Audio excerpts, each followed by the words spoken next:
ನಮಸ್ಕಾರ. ಇದು ಮಾಧ್ಯಮ ಅನೇಕ ವೆಬ್ ಸಂಭಾಷಣೆ ಬಿಚ್ಚಿಟ್ಟ ಬುದ್ಧಿ. ಕಿರುತೆರೆ, ಬೆಳ್ಳಿತೆರೆ, ರಂಗಭೂಮಿಗಳಲ್ಲಿನ ನಿರ್ದೇಶನ, ನಟನೆ, ಚಿತ್ರಕಥೆ, ಸಂಭಾಷಣೆ ಎಲ್ಲದರಲ್ಲೂ ಕೂಡ ಕೇಳಿ ಬರುವಂತಹ ಜನಪ್ರಿಯ ಹೆಸರು ಬಿ ಸುರೇಶ್ ಅವರದ್ದು.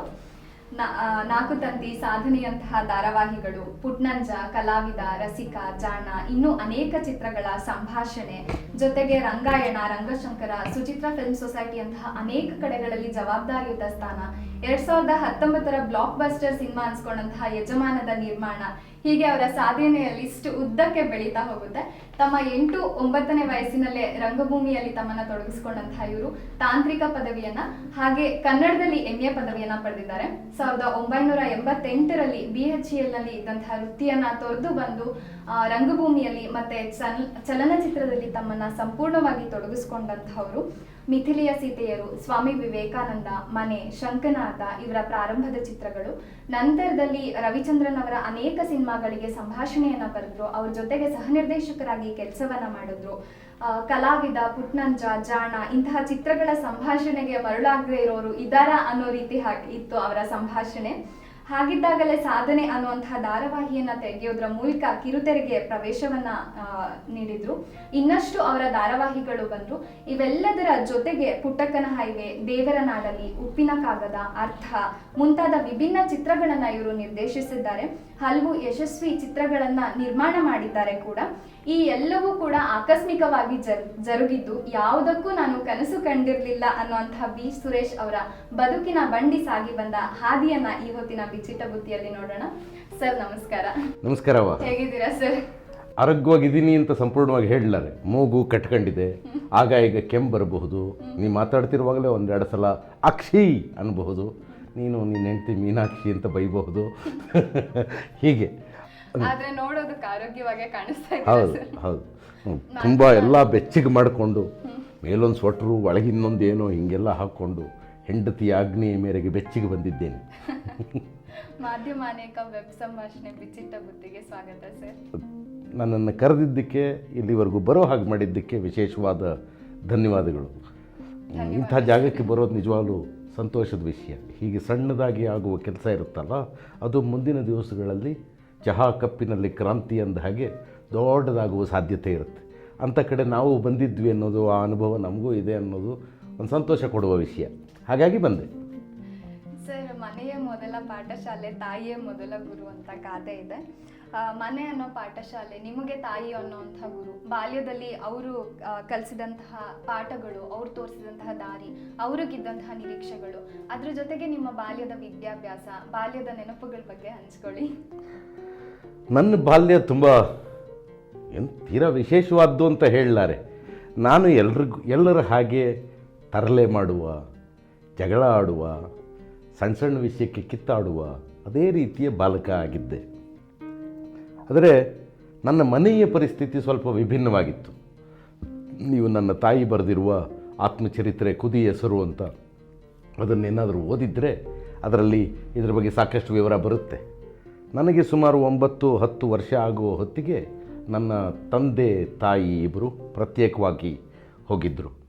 ಹಾಗಾಗಿ ನಾನು ತಾಯಿಯ ಆಶ್ರಯದಲ್ಲಿ ಬೆಳೆದೆ. ನಮ್ಮ ಅಣ್ಣ ಇಬ್ಬರು ಕೂಡ. ನನ್ನ ತಾಯಿ ಒಬ್ಬ ಪತ್ರಕರ್ತೆ. ಮನೆ ತುಂಬ ಪುಸ್ತಕಗಳು. ಮತ್ತು ನಾವು ಆಟ ಆಡ್ತಾ ಇದ್ದ ಜಾಗ ಏನಿತ್ತಲ್ಲ, ಅದು ಈಗ ಹನುಮಂತನಗರದ ಬೆಟ್ಟದ ಕೆಳಗಡೆ ಕಲಾಮಂದಿರ, ಕಲಾಶಾಲೆ ಅಂತ ಆಗಿದೆ. ಆಗ ಅಲ್ಲೊಂದು ಬೈಲಿತ್ತು. ಆ ಬೈಲಲ್ಲಿ ನಾವು ಆಟ ಆಡ್ತಾ ಇದ್ವಿ. ಹೀಗೆ ಆಟ ಆಡುವಾಗ ಮೊದಲಿಗೆ AS ಮೂರ್ತಿಯವರ ತಂದೆ ಆನಾ ಸುಬ್ರಾವ್ ಅಂತ ಆತ, ಆ ವಯಸ್ಸಾದ ವ್ಯಕ್ತಿ ನಮ್ಮನ್ನು ಕರೆಯೋರು. ಬರ್ರ ಇಲ್ಲಿ ಅಂತ ಬಿಳಿ ಹಾಳೆ ಕೊಡೋರು, ಒಂದು ಎಲೆ ಕೊಡೋರು, ಬಣ್ಣದ ಇದನ್ನು ಕೊಡೋರು, ಬಣ್ಣದ ಬಾಟ್ಲ್ಗಳು, ಪೋಸ್ಟರ್ ಕಲರಿನ ಬಾಟ್ಲ್ಗಳು ಕೊಡೋರು, ಚಿತ್ರ ಬರೆಯೋರು ಅನ್ನೋರು. ಆ ಎಲೆ ಚಿತ್ರ ಬರೆಯೋದು ಇದೇನೋ ಹೊಸ ಥರ ಇದೆಯಲ್ಲ ಅಂತ. ಗೋಲಿ ಬುಗುರಿ ಆಡ್ತಿದ್ದವ್ರಿಗೆ ಚಿತ್ರ ಬರೀರಿ ಅಂತ ಹೇಳೋದು ಏನೋ ಹೊಸದಾಗಿದೆಯಲ್ಲ ಅಂತ ಅದನ್ನು ಮಾಡ್ತಾಯಿದ್ವಿ. ಅದಾಗ ಹೊತ್ತಿಗೆ ಅವರೇನೋ ನಾಟಕ ಮಾಡಬೇಕು ಬರ್ರೋ ಅನ್ನೋರು AS ಮೂರ್ತಿ. ಅಲ್ಲೋಗೇನೋ ನಾಟಕ ಮಾಡ್ತಿದ್ವಿ. ಹೀಗೆ ಇದ್ದವರಿಗೆ ಮನೆಗೆ 7:30-8ಕ್ಕೆ ಮನೆಗೆ ಹೋದರೆ ಮನೆ ತುಂಬ ಪುಸ್ತಕ. ಅಮ್ಮ ಪತ್ರಕರ್ತೆ, ಅವ್ರು ಯಾವುದೋ ಕಾರ್ಯಕ್ರಮ ಎಲ್ಲೋ ಹೋಗಿ ಅವ್ರು ಬರೋ ಹೊತ್ತಿಗೆ 9:30-10 ಆಗಿರೋದು. ಅವ್ರು ಬರೋ ಹೊತ್ತಿಗೆ ಅಷ್ಟೊತ್ತಂಗೆ ನಾವೇನು ಮಾಡೋದು? ನಮಗೆ ಕೇಳೋರು ಇಲ್ವಲ್ಲ, ಹೋಮ್ವರ್ಕು ಅಂತ ಮಾಡೋ ಅಭ್ಯಾಸ ಎಲ್ಲ ಇರಲಿಲ್ವಲ್ಲ. ಸೊ ಅಲ್ಲಿದ್ದ ಪುಸ್ತಕ ಎಲ್ಲ ಓದೋದು. ಹೀಗಾಗಿ ಕಾರ್ಲ್ ಮಾರ್ಕ್ಸ್ನ ಕುರಿತಿನ ಓದಿರಬಹುದು, ಅಥವಾ ಭೈರಪ್ಪನವ್ರ ಕಾದಂಬರಿಗಳಿರಬಹುದು, ಕುವೆಂಪು ಅವರ ಕಾದಂಬರಿಗಳಿರಬಹುದು, ಅನಂತಮೂರ್ತಿಯವರ ಕಥೆಗಳಿರಬಹುದು. ಈ ಎಲ್ಲವೂ ನನಗೆ ನನ್ನ ಸಣ್ಣ ವಯಸ್ಸಿನಲ್ಲಿಯೇ ಸುಲಭವಾಗಿ ಸಿಕ್ಕಿತ್ತು. ಹೀಗೆ ಸುಲಭವಾಗಿ ಸಿಕ್ಕಿದ್ದು ನನಗೆ ಅದು ದೊಡ್ಡ ವಿಷಯ ಅಂತಲೂ ಗೊತ್ತಿರಲಿಲ್ಲ. ಸುಮ್ಮನೆ ಓದ್ತಾ ಇದ್ದೆ. ಯಾವುದೋ ಅನುಪಮ ನಿರಂಜನ ಅವರ ದಿನಕ್ಕೊಂದು ಕತೆ ಹೇಗೆ ಓದ್ತಿದ್ನೋ ಹಾಗೆ ಅನಂತಮೂರ್ತಿಯವ್ರ ಕಥೆನೂ ಓದ್ತಾ ಇದ್ದೆ. ಅದರ ವಿಶೇಷ ಗೊತ್ತಿರಲಿಲ್ಲ ನನಗೆ. ಹಾಗೆ ಓದ್ತಾ ಇದ್ದಿದ್ದರಿಂದ ಆದ ಲಾಭ ಏನಪ್ಪ ಅಂತಂದರೆ, ಬೇರೆ ಬೇರೆಯ ಜಗತ್ತಿನ ಅನುಭವಗಳು ಈ ಕಥೆಯ ಮೂಲಕ ತಾಗೋದಕ್ಕೆ ಶುರುವಾಯಿತು. ಅದು ಒಬ್ಬ ವ್ಯಕ್ತಿಯನ್ನು ರೂಪಿಸುವುದಕ್ಕೆ ಬಹಳ ಮುಖ್ಯವಾದ್ದು ಅಂತ ಇವತ್ತು ಅನಿಸುತ್ತೆ. ಅವತ್ತು ಗೊತ್ತಿರಲಿಲ್ಲ ಅದು. ಹಾಗಾಗಿ ಯಾವುದೋ ಒಂದು ಸಮಸ್ಯೆ ಇದೆ ಅಂದರೆ ಆ ಸಮಸ್ಯೆಯನ್ನು ಆ ಕಥೆಯಲ್ಲಿ ಹೇಗೆ ನಿರ್ವಹಿಸಲಾಗಿದೆ, ಈ ಕಥೆಯಲ್ಲಿ ಹೇಗೆ ನಿರ್ವಹಿಸಲಾಗಿದೆ, ನನ್ನ ಎದುರುಗಡೆಗಿರುವ ಸಮಸ್ಯೆ ಏನು, ಅದು ಅರ್ಥ ಮಾಡ್ಕೊಳ್ಳೋದು ಸುಲಭ ಆಗುತ್ತಲ್ಲ. ಈಗ ನೀವು ಯಾರೋ ಚಿಕ್ಕಮಗಳೂರಿನವರು ಅಂದ ತಕ್ಷಣ ಚಿಕ್ಕಮಗಳೂರಿಂದ ಯಾವ ಕತೆ, ತೇಜಸ್ವಿ ಅವರು ಈ ಕತೆ ಜ್ಞಾಪಿಸ್ಕೊಳ್ಳೋಣ, ಮೂಡಿಗೆರೆ ಸುತ್ತಮುತ್ತ, ಹೀಗೆ ಅಂದರೆ ಒಂದು ಮತ್ತೊಂದು ಜಗತ್ತಿಗೆ ಪ್ರವೇಶವನ್ನು ಅತ್ಯಂತ ಸುಲಭವಾಗಿ ನಮಗೆ ದೊರಕಿಸಿಕೊಡೋದು ಓದು. ಅಕ್ವೈರ್ಡ್ ನಾಲೆಡ್ಜ್ ಅಂತೀವಲ್ಲ, ಹಾಗೆ ಅಕ್ವೈರ್ಡ್ ನಾಲೆಡ್ಜಿಂದಾಗಿಯೇ ನಾನು ಬೆಳೆದದ್ದು ಹೆಚ್ಚು. ನನ್ನ ಓದು ಅಕಾಡೆಮಿಕ್ಸ್ ಏನೇ ಇರಬಹುದು, ಅದು ಅತ್ಯಂತ ಮುಖ್ಯವಾದ್ದು ಅಲ್ಲ. ನಾನೇನೋ ತಾಂತ್ರಿಕವಾದ ಓದಿದ್ದೀನಿ ಅಥವಾ ಕನ್ನಡ MA ಮಾಡುವ ಪ್ರಯತ್ನ ಮಾಡಿದ್ದೀನಿ, ಇವೆಲ್ಲ ಯಾವುದೂ ಮುಖ್ಯ ಅಲ್ಲ. ನಾನು ಏನು ಪುಸ್ತಕಗಳಿಂದ ಪಡ್ಕೊಂಡೆ ಓದಿ, ಅದೇ ದೊಡ್ಡದು ಅಂತ ನಾನು ಭಾವಿಸ್ತೇನೆ. ಹಾಗಾಗಿ ನನ್ನ ಬಾಲ್ಯ ತುಂಬ ಈ ರೀತಿಯಿಂದ ಮುಖ್ಯವಾದ್ದು ನನಗೆ. ಬೇರೆಯವ್ರಿಗೆ ಹಾಗೆ ಅನ್ನಿಸ್ದೇ ಇರಬಹುದು. ಅದಾದಮೇಲೆ ತಮಾಷೆ ಅನ್ನೋ ಹಂಗೆ 72ನೇ ಇಸ್ವಿ ಅಂತ ಕಾಣುತ್ತೆ, ರವೀಂದ್ರ ಕಲಾಕ್ಷೇತ್ರದ ಮುಚ್ಚಿಬಿಟ್ಟಿದ್ರು. ಬಯಲು ಮಂದಿರದಲ್ಲಿ ನಾಟಕಗಳಾಗ್ತಾಯಿದ್ವು. ನಮ್ಮಮ್ಮ ಒಂದು ದಿವಸ ಸಂಜೆ ನನ್ನನ್ನು ಕರ್ಕೊಂಡು ಹೋದರು. ಅಲ್ಲಿ BV ಕಾರಂತರ ನಿರ್ದೇಶನದ ಇಡಿಪಸ್ ನಾಟಕದ ಪ್ರದರ್ಶನ ಆಗ್ತಾಯಿತ್ತು. ಆ ನಾಟಕದ ಪ್ರದರ್ಶನ ಆಗ್ತಾ ಇದ್ದಾಗ ಒಬ್ಬ ಹುಡುಗ, ಒಬ್ಬ ಕುರುಡ ಇರ್ತಾನೆ, ಭವಿಷ್ಯ ಹೇಳುವ ಕುರುಡನ ಪಾತ್ರ. ಅದನ್ನು ವೆಂಕಟರಾವ್ ಅನ್ನೋರು, ಆ ಥರದವ್ರು ಯಾರೋ ಹಿರಿಯರೊಬ್ಬರು ಮಾಡ್ತಾಯಿದ್ರು ಅಂತ ನೆನಪು. ಅವ್ರ ಹೆಸರು ನೆನಪಿಲ್ಲ ಈಗ ನನಗೆ. ಅವರನ್ನು ಕೈ ಹಿಡಿದು ಕರ್ಕೊಂಡು ಹೋಗುವ ಒಬ್ಬ ಪುಟ್ಟ ಬಾಲಕನ ಪಾತ್ರ ಬೇಕಿತ್ತು. ಆ ಪಾತ್ರ ದಿವಸ ಮಾಡ್ತಾ ಇದ್ದವನು ಅವತ್ತು ಜ್ವರ ಬಂದು ಮಲಗಿಬಿಟ್ಟಿದ್ನಂತೆ. ಹಾಗಾಗಿ ನನ್ನ ಕಣ್ಣಲ್ಲ ಕಾರಂತರು, ಬರ ಈ ಪಾತ್ರ ಮಾಡೋ ಅಂತ ಅಂದರು. ಹಾಗೆ ರಂಗಪ್ರವೇಶ ಅಂತಾಯಿತು. ಅಂದರೆ ಅದೊಂದು ಆಕಸ್ಮಿಕ. ನನ್ನ ತಾಯಿ ನನ್ನ ಕರ್ಕೊಂಡೋಗಿದ್ದೊಂದು ಆಕಸ್ಮಿಕ, ಅಲ್ಲಿ ಅಂಥದ್ದೊಂದು ಅವಕಾಶ ಸಿಕ್ಕಿದ್ದೊಂದು ಆಕಸ್ಮಿಕ. ಮತ್ತು ಇವತ್ತು ಕನ್ನಡ ರಂಗಭೂಮಿಯ ಚರಿತ್ರೆಯಲ್ಲಿ ಅತ್ಯಂತ ಮುಖ್ಯವಾದ ಘಟ್ಟ ಅಂತ ಕರೆಯಲಾಗುವ, ಹವ್ಯಾಸಿ ರಂಗಚರಿತ್ರೆಯ ಅತ್ಯಂತ ಮುಖ್ಯವಾದ ಘಟ್ಟ ಅಂತ ಕರೆಯಲಾಗುವ ಬಯಲು ರಂಗಮಂದಿರದಲ್ಲಿ ಆದ 3 ನಾಟಕಗಳೇನಿದ್ವು, ಅದರಲ್ಲಿ ಒಂದು ನಾಟಕದಲ್ಲಿ ನಾನು 1 ನಿಮಿಷದ ಅಥವಾ 30 ಸೆಕೆಂಡಿನ ಒಂದು ಪುಟ್ಟ ಪಾತ್ರ ಮಾಡಿದ್ದೆ ಅನ್ನುವ ಆನಂದ ನನ್ನದು. ಅದಾದಮೇಲೆ ಅದು ಇತಿಹಾಸ ದೊಡ್ಡದಾಯಿತು. ಆ ಇತಿಹಾಸದಲ್ಲಿ ಪಾಲ್ಗೊಳ್ಳುವ ಅವಕಾಶ ಸಿಕ್ತು. ಹೀಗಾಗಿ ನನ್ನ ಬಾಲ್ಯ, ನನ್ನ ತಾಯಿ ಪತ್ರಕರ್ತೆ ಆಗಿದ್ದರ ಕಾರಣಕ್ಕಾಗಿ, ಆಕೆ ಸಾಹಿತಿ ಆಗಿದ್ದ ಕಾರಣಕ್ಕಾಗಿ, ನನಗೆ ಎಲ್ಲ ದೊಡ್ಡವರ ಪರಿಚಯ ಸಣ್ಣವನಿದ್ದಾಗಲೇ ಸಿಕ್ಕಿದ್ದರ ಕಾರಣಕ್ಕಾಗಿ ತುಂಬ ನನಗೆ ವಿಶಿಷ್ಟವಾದ ಒಂದು ವ್ಯಕ್ತಿತ್ವ ಆಗೋದಕ್ಕೆ ಈ ಬಾಲ್ಯ ಕಾರಣವಾಯಿತು ಅಂತ ಹೇಳಬಹುದು. ನೀವು ಹೇಳಿದ್ರಿ ಸುಮಾರು 8-9ನೇ ವಯಸ್ಸಿಂದನೇ ನೀವು ರಂಗಭೂಮಿಯಲ್ಲಿ ನೀವು ತೊಡಗಿಸ್ಕೊಂಡಿದ್ದೀರಾ ಅಂತ. ಈಗ ನೀವು ನನ್ನನ್ನು ನಾನು ತೊಡಗಿಸ್ಕೊಂಡಿದ್ದೀನಿ ಅನ್ನೋದು ಸುಳ್ಳಾಗತ್ತೆ. ಅದು ನನ್ನನ್ನು ಕರ್ಕೊಳ್ತು. ನಾನೇ ತೊಡಕೊಳ್ಳೋಕ್ಕೆ 8-9ರಲ್ಲಿ ಏನು ಯೋಚನೆ ಮಾಡೋ ಶಕ್ತಿ ಇರುತ್ತೆ. ಪ್ರಶ್ನೆಯಲ್ಲಿ ಕರೆಕ್ಷನ್, ನಿಮ್ಮನ್ನ ರಂಗಭೂಮಿ ಕರ್ಕೊಂಡಿತ್ತು. ಈಗ ನೀವು ಸಿನಿಮಾಗಳಲ್ಲಿ, ಧಾರಾವಾಹಿ, ಈ ಕ್ಷೇತ್ರಗಳಲ್ಲಿ ತುಂಬಾ ಬ್ಯುಸಿ ಆಗಿದ್ರು ಕೂಡ ರಂಗಭೂಮಿಯನ್ನ ತುಂಬಾ ಗಟ್ಟಿಯಾಗಿ ಇಟ್ಕೊಂಡಿದ್ದೀರಾ. ಈ ರಂಗಭೂಮಿ ಅನ್ನುವಂತಹ ಮಾಧ್ಯಮದ ಬಗ್ಗೆ ನಿಮ್ಗಿರುವಂತಹ ಪ್ರೀತಿ ಮತ್ತೆ ಅದು ನಿಮಗೆ ಕೊಡುವಂತಹ ಆನಂದದ ಬಗ್ಗೆ ಹೇಳಿ. ತುಂಬ ವಿಶಿಷ್ಟವಾದ್ದು ರಂಗಭೂಮಿ. ಇಟ್ ಹ್ಯಾಸ್ ಎ ವಾರ್ಮ್ತ್ ಅಂತೀವಲ್ಲ, ಒಂದು ಬೆಚ್ಚನೆಯ ಅನುಭವ ಅಂತೀವಲ್ಲ, ಆ ತರಹದ ಅನುಭವ. ಈಗಲೂ ಒಂದು ನಾಟಕ ನಿರ್ದೇಶನ ಮಾಡ್ತಿದ್ದೀನಿ, ಮಹಮೂದ್ ಗಾವಾನ್ ಅಂತ, ಚಂದ್ರಶೇಖರ್ ಕಂಬಾರರ ಹೊಸ ಕೃತಿ ಇದೆ. ಡಿಸೆಂಬರ್ 16ನೇ ತಾರೀಕು ಅದರ ಪ್ರದರ್ಶನ ಕೂಡ ಇದೆ. ವರ್ಷಕ್ಕೆ ಒಂದಾದರೂ ನಾಟಕ ಬರೀತೀನಿ ಅಥವಾ ಒಂದು ನಾಟಕ ನಿರ್ದೇಶನ ಮಾಡ್ತೀನಿ. ಹೀಗೆ ರಂಗಭೂಮಿಯ ಜೊತೆಗೆ ಯಾವಾಗಲೂ ಸಂಬಂಧ ಇಟ್ಕೊಳ್ಳೋದಕ್ಕೆ ಇರುವ ಪ್ರಧಾನವಾದ ಕಾರಣ, ರಂಗಭೂಮಿಯಲ್ಲಿರುವ ಜನ ಬೇರೆ ಎಲ್ಲ ಕ್ಷೇತ್ರಗಳಿಗಿಂತ ಹೆಚ್ಚಿಗೆ ಮನುಷ್ಯರಾಗಿರ್ತಾರೆ.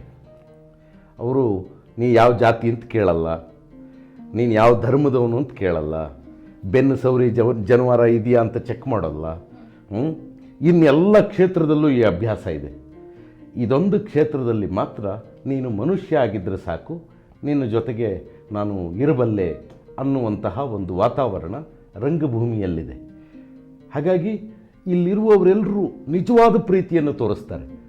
ಸುಮ್ಮನೆ ಹೇಗಿದೆಯಾ ಅಂತ ಕೇಳೋದಲ್ಲ, ಏನಾ ಬಿಡಿ ಮಗನೇ ಅಂತಲೇ ಅವ್ರು ಮಾತಾಡೋದು. ಹಾಗೆ ಮಾತಾಡುವಾಗ ಗೋಡೆಗಳಿಲ್ಲದ ಒಂದು ಜಗತ್ತು. ಯಾವುದೇ ಮನುಷ್ಯ ಬಯಸೋದೇನು ಹೇಳಿ? ಗೋಡೆಗಳಿಲ್ಲದ ಜಗತ್ತು ಅಲ್ವಾ? ನೀವು ಯಾವುದೇ ಧರ್ಮದ ಯಾವುದೇ ತತ್ವಶಾಸ್ತ್ರ ಓದಬಹುದು, ಅದು ಹೇಳೋದೇ ಗೋಡೆಗಳಿಲ್ಲದ ಜಗತ್ತನ್ನು ಸೃಷ್ಟಿಸ್ಕೋ ಅಂತ. ಹಾಗೆ ರಂಗಭೂಮಿ ಸ್ವತಃ ಒಂದು ಅತ್ಯದ್ಭುತವಾದಂತಹ ತತ್ವವೂ ಹೌದು, ಸಿದ್ಧಾಂತವೂ ಹೌದು, ಬದುಕಿನ ಕ್ರಮವೂ ಹೌದು.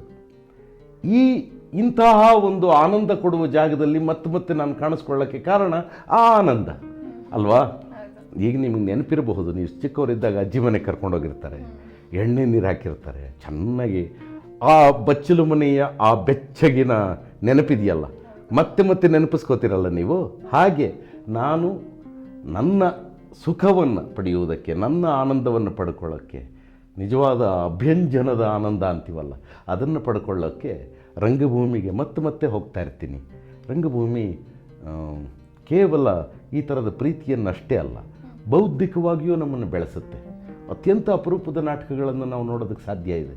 ಪ್ರಬೀರ್ ಗುಹಾ ಅವರು ಮಾಡಿದ ನಾಟಕ ಇರಬಹುದು, ಅಥವಾ ಮೋಹಿತ್ ತಕಾಲ್ಕರ್ ತರಹದ ಇತ್ತೀಚಿನ ಹುಡುಗರು ಮಾಡುವ ನಾಟಕ ಇರಬಹುದು. ಈ ಎಲ್ಲ ನಾಟಕಗಳು ನಮಗೆ ಹೊಸ ರೀತಿಯ ಬದುಕನ್ನು ಕೂಡ ಕಲಿಸ್ತವೆ. ಹೀಗಾಗಿ ರಂಗಭೂಮಿ ಒಂದು ಜಗತ್ತದು. ಆ ಜಗತ್ತಿನೊಳಗಡೆಗೆ ಈಜೋದನ್ನು ಕಲಿತರೆ ಅದೇ ಆನಂದ. ನೀವು ಮೊದಲೇ ಹೇಳಿದ್ರಿ, ನೀವು ತುಂಬ ಚಿಕ್ಕವರಿದ್ದಾಗ ಬಿ ವಿ ಕಾರಂತರು ಕರ್ಕೊಂಡು ಹೋಗಿದ್ರು ಒಂದು ಪಾತ್ರ ಮಾಡ್ಸೋಕ್ಕೆ ಅಂತ. ಬಿ ವಿ ಕಾರಂತರು ಇರ್ಬೋದು, ಕಂಬಾರರು, ಚಂದ್ರಶೇಖರ್ ಕಂಬಾರರು, ಮತ್ತು ರಾಜೀವ್ ತಾರಾನಾಥ್ ಅವರು, ಗಿರೀಶ್ ಕಾರ್ನಾಡ್ ಅವರು, ಈ ಥರದ ದಿಗ್ಗಜರ ಪರಿಚಯ ನಿಮಗೆ ತುಂಬ ಚಿಕ್ಕ ವಯಸ್ಸಲ್ಲೇ ಆಗುತ್ತೆ. ಅವ್ರುಗಳು ನಿಮ್ಮ ಮೇಲೆ ಬೀರಿದ ಪ್ರಭಾವ, ಅವರಿಂದ ನೀವು ಕಲಿತಂತಹ ಪಾಠ, ಮತ್ತು ಅವರೊಂದಿಗಿನ ಒಡನಾಟದ ಬಗ್ಗೆ ಹೇಳಿ ಸರ್. ಅದು ಅವರೆಲ್ಲರೂ ನಮ್ಮ ಮನೆಗೆ ಬರ್ತಾಯಿದ್ರು.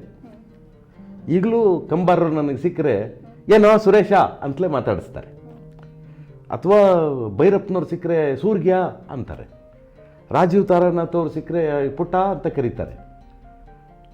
ಎಲ್ಲ ನಾನು ಚಿಕ್ಕವನಿದ್ದಾಗಲೇ ನನಗೆ ಸಿಕ್ಕವರು ಅವರು. ಅದು ನನ್ನ ತಾಯಿಯ ಕಾರಣಕ್ಕೆ ನನಗೆ ಸಿಕ್ಕ ದಿವ್ಯ ಜಗತ್ತು. ರಾಜೀವ್ ತಾರಾನಾಥ್ ಅವರು ಅಲ್ಲೆಲ್ಲೋ ತಮಿಳುನಾಡಿನಲ್ಲಿ ಯಾವುದೋ ಯೂನಿವರ್ಸಿಟಿಯಲ್ಲಿ ಇಂಗ್ಲೀಷ್ ಪಾಠ ಮಾಡ್ತಿದ್ರು. ಶನಿವಾರ ಮೋಟ್ರ್ ಬೈಕ್ ಹಾಕ್ಕೊಂಡು ಬೆಂಗಳೂರಿಗೆ ಬಂದ್ಬಿಡೋರು.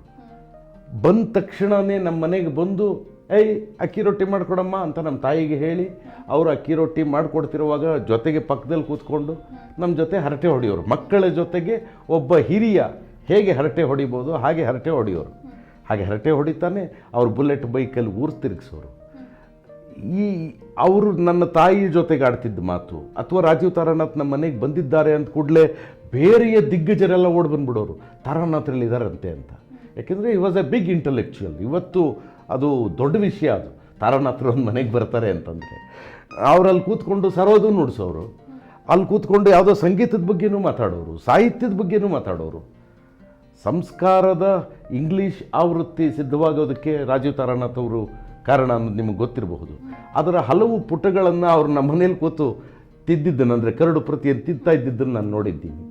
ಹಾಗೆ ಅವ್ರು ಗುರ್ತು ಹಾಕ್ತಾ ಇದ್ದ ಕ್ರಮ ನನ್ನ ಮೇಲೆ ಪ್ರಭಾವ ಬೀರಿದೆ, ಅವರು ಮಾತಾಡ್ತಿದ್ದ ಕ್ರಮ ನನ್ನ ಮೇಲೆ ಪ್ರಭಾವ ಬೀರಿದೆ, ಅವರು ಹಾಡ್ತಾ ಇದ್ದ ಕ್ರಮ ನನ್ನ ಮೇಲೆ ಪ್ರಭಾವ ಬೀರಿದೆ. ಇದಿಷ್ಟೇ ಅಲ್ಲ, ಕೆ ಎಂ ಶಂಕರಪ್ಪ ಅಂತ ಒಬ್ಬ ದೊಡ್ಡ ವ್ಯಕ್ತಿ, ಅವರು ಮಡಿದವರು ಅಂತ ಒಂದು ದೊಡ್ಡ ಸಿನಿಮಾ ಮಾಡಿದರು. ಮಧುಗಿರಿಯವರು ಒಂದು 4-5 ವರ್ಷದ ಹಿಂದೆ ತೀರ್ಕೊಂಡ್ರು ಅಂತ ಕಾಣುತ್ತದೆ. ತುಂಬ ಒಳ್ಳೆಯ ವ್ಯಕ್ತಿ. ಅವರ ಕಡೆಗಾಲದಲ್ಲಿ ಬೌದ್ಧ ಧರ್ಮಕ್ಕೆ ಹೊರಳಿ ತಾನು ಬೌದ್ಧನಾಗಿ ಉಳಿತೀನಿ ಅಂತ ಹೇಳಿದಂತಹ ವ್ಯಕ್ತಿ. ಅವರು ಮನೆಗೆ ಬರೋರು. ಅವರು ನನಗೆ, ನಿನ್ನ ತಾಯಿ ಕಷ್ಟಪಟ್ಟು ನೀನು ಸಾಕ್ತಾ ಇದ್ದಾಳೆ, ನೀನು 18 ವರ್ಷದ ಒಳಗಡೆ ಕೆಲಸಕ್ಕೆ ಸೇರ್ಕೋಬೇಕು, ನೀನು ನಿನ್ನ ತಾಯಿನ ಸಾಕಬೇಕು, ಈ ತರಹ ಅವರು ನನಗೆ ಆಡಿದ ಮಾತು ಈಗಲೂ ನನ್ನ ಕಿವಿಲಿ ಗುಯಿ ಅನ್ನುತ್ತೆ. ಹಾಗಾಗಿಯೇ ನಾನು SSLC ಆದ ತಕ್ಷಣ ಮೊದಲು ಡಿಪ್ಲೊಮೋಗೆ ಹೋಗಿ ಸೇರ್ಕೊಂಡ್ಬಿಟ್ಟೆ. ಅದು ಒಳ್ಳೆಯ ನಂಬರ್ ಇದ್ದರು SSLCಯಲ್ಲಿ. ಎಲ್ಲರೂ ಇಲ್ಲಿಗೆ ಯಾಕೋ ಬಂದೆ ಅಂದರೆ, ಇಲ್ಲ ನಾನು 18 ವರ್ಷಕ್ಕೆ ಕೆಲಸಕ್ಕೆ ಸೇರ್ಕೋಬೇಕು. ಅಂತ ಕೆಲಸಕ್ಕೆ ಸೇರಿಕೊಂಡೆ. ಸೊ ಏನು ಪ್ರಭಾವ ಅಂದರೆ ಒಬ್ಬ ವ್ಯಕ್ತಿ ಆಡಿದ ಮಾತು ನಿಮ್ಮನ್ನು ಹಾಗೆ ರೂಪಿಸುತ್ತೆ, ಆ ದಾರಿಗೆ ಕರ್ಕೊಂಡೋಗುತ್ತೆ. ಯಾರೋ ಒಬ್ಬರು ಆಡಿದ ಮಾತು. ಕಾಫಿ ಡೇಗೆ ಹೋಗೋ ಬದಲು ಪಕ್ಕದಲ್ಲಿರುವ ಇನ್ನೊಂದು ಕಾಫಿ ಹೋಟ್ಲಿಗೆ ಹೋಗ್ಬೋದು ನೀವು. ಕಾಫಿ ಡೇಲಿ 70 ರೂಪಾಯಿ ಕುಡಿಯೋಕ್ಕಿಂತ ಇಲ್ಲಿ 8 ರೂಪಾಯಿ ಕುಡಿಯೋದು ವಾಸಿ ಅಂತ ಅನ್ನಿಸ್ಬಹುದು ನಿಮಗೆ ಅಲ್ವಾ. ಅಂದರೆ ಕಾಫಿ ಡೇಲಿ ಕುಡಿಯೋದು ತಪ್ಪು ಅಂತಲ್ಲ, ಆಯ್ಕೆಗಳು ಎರಡೂ ಇದ್ದಾವೆ. ನೀವು ಯಾವ ಆಯ್ಕೆ ಮಾಡ್ಕೋತೀರಿ ಅನ್ನೋದು ನಿಮ್ಮ ಜಗತ್ತು. ಸೊ ಹೀಗಾಗಿ ಈ ಎಲ್ಲ ಜನರು ನಾನು ಏನಾಗಿದ್ದೀನೋ ಹಾಗಾಗುವುದಕ್ಕೆ ಕಾರಣ. ಕಂಬಾರರ ಮನೆ ನಮ್ಮ ಮನೆಯಿಂದ 4 ರಸ್ತೆ ಆಚೆಗೆ. ಅವ್ರ ಮಕ್ಕಳನ್ನು ನಮ್ಮನೆಗೆ ಕಳಿಸೋರು, ಓದ್ಕೊಳ್ರು ಅಲ್ಲೋಗಿ ಅಂತ. ಅವ್ರ ಪ್ರಕಾರ ನಾವೆಲ್ಲ ಬುದ್ಧಿವಂತರು ಅಂತ.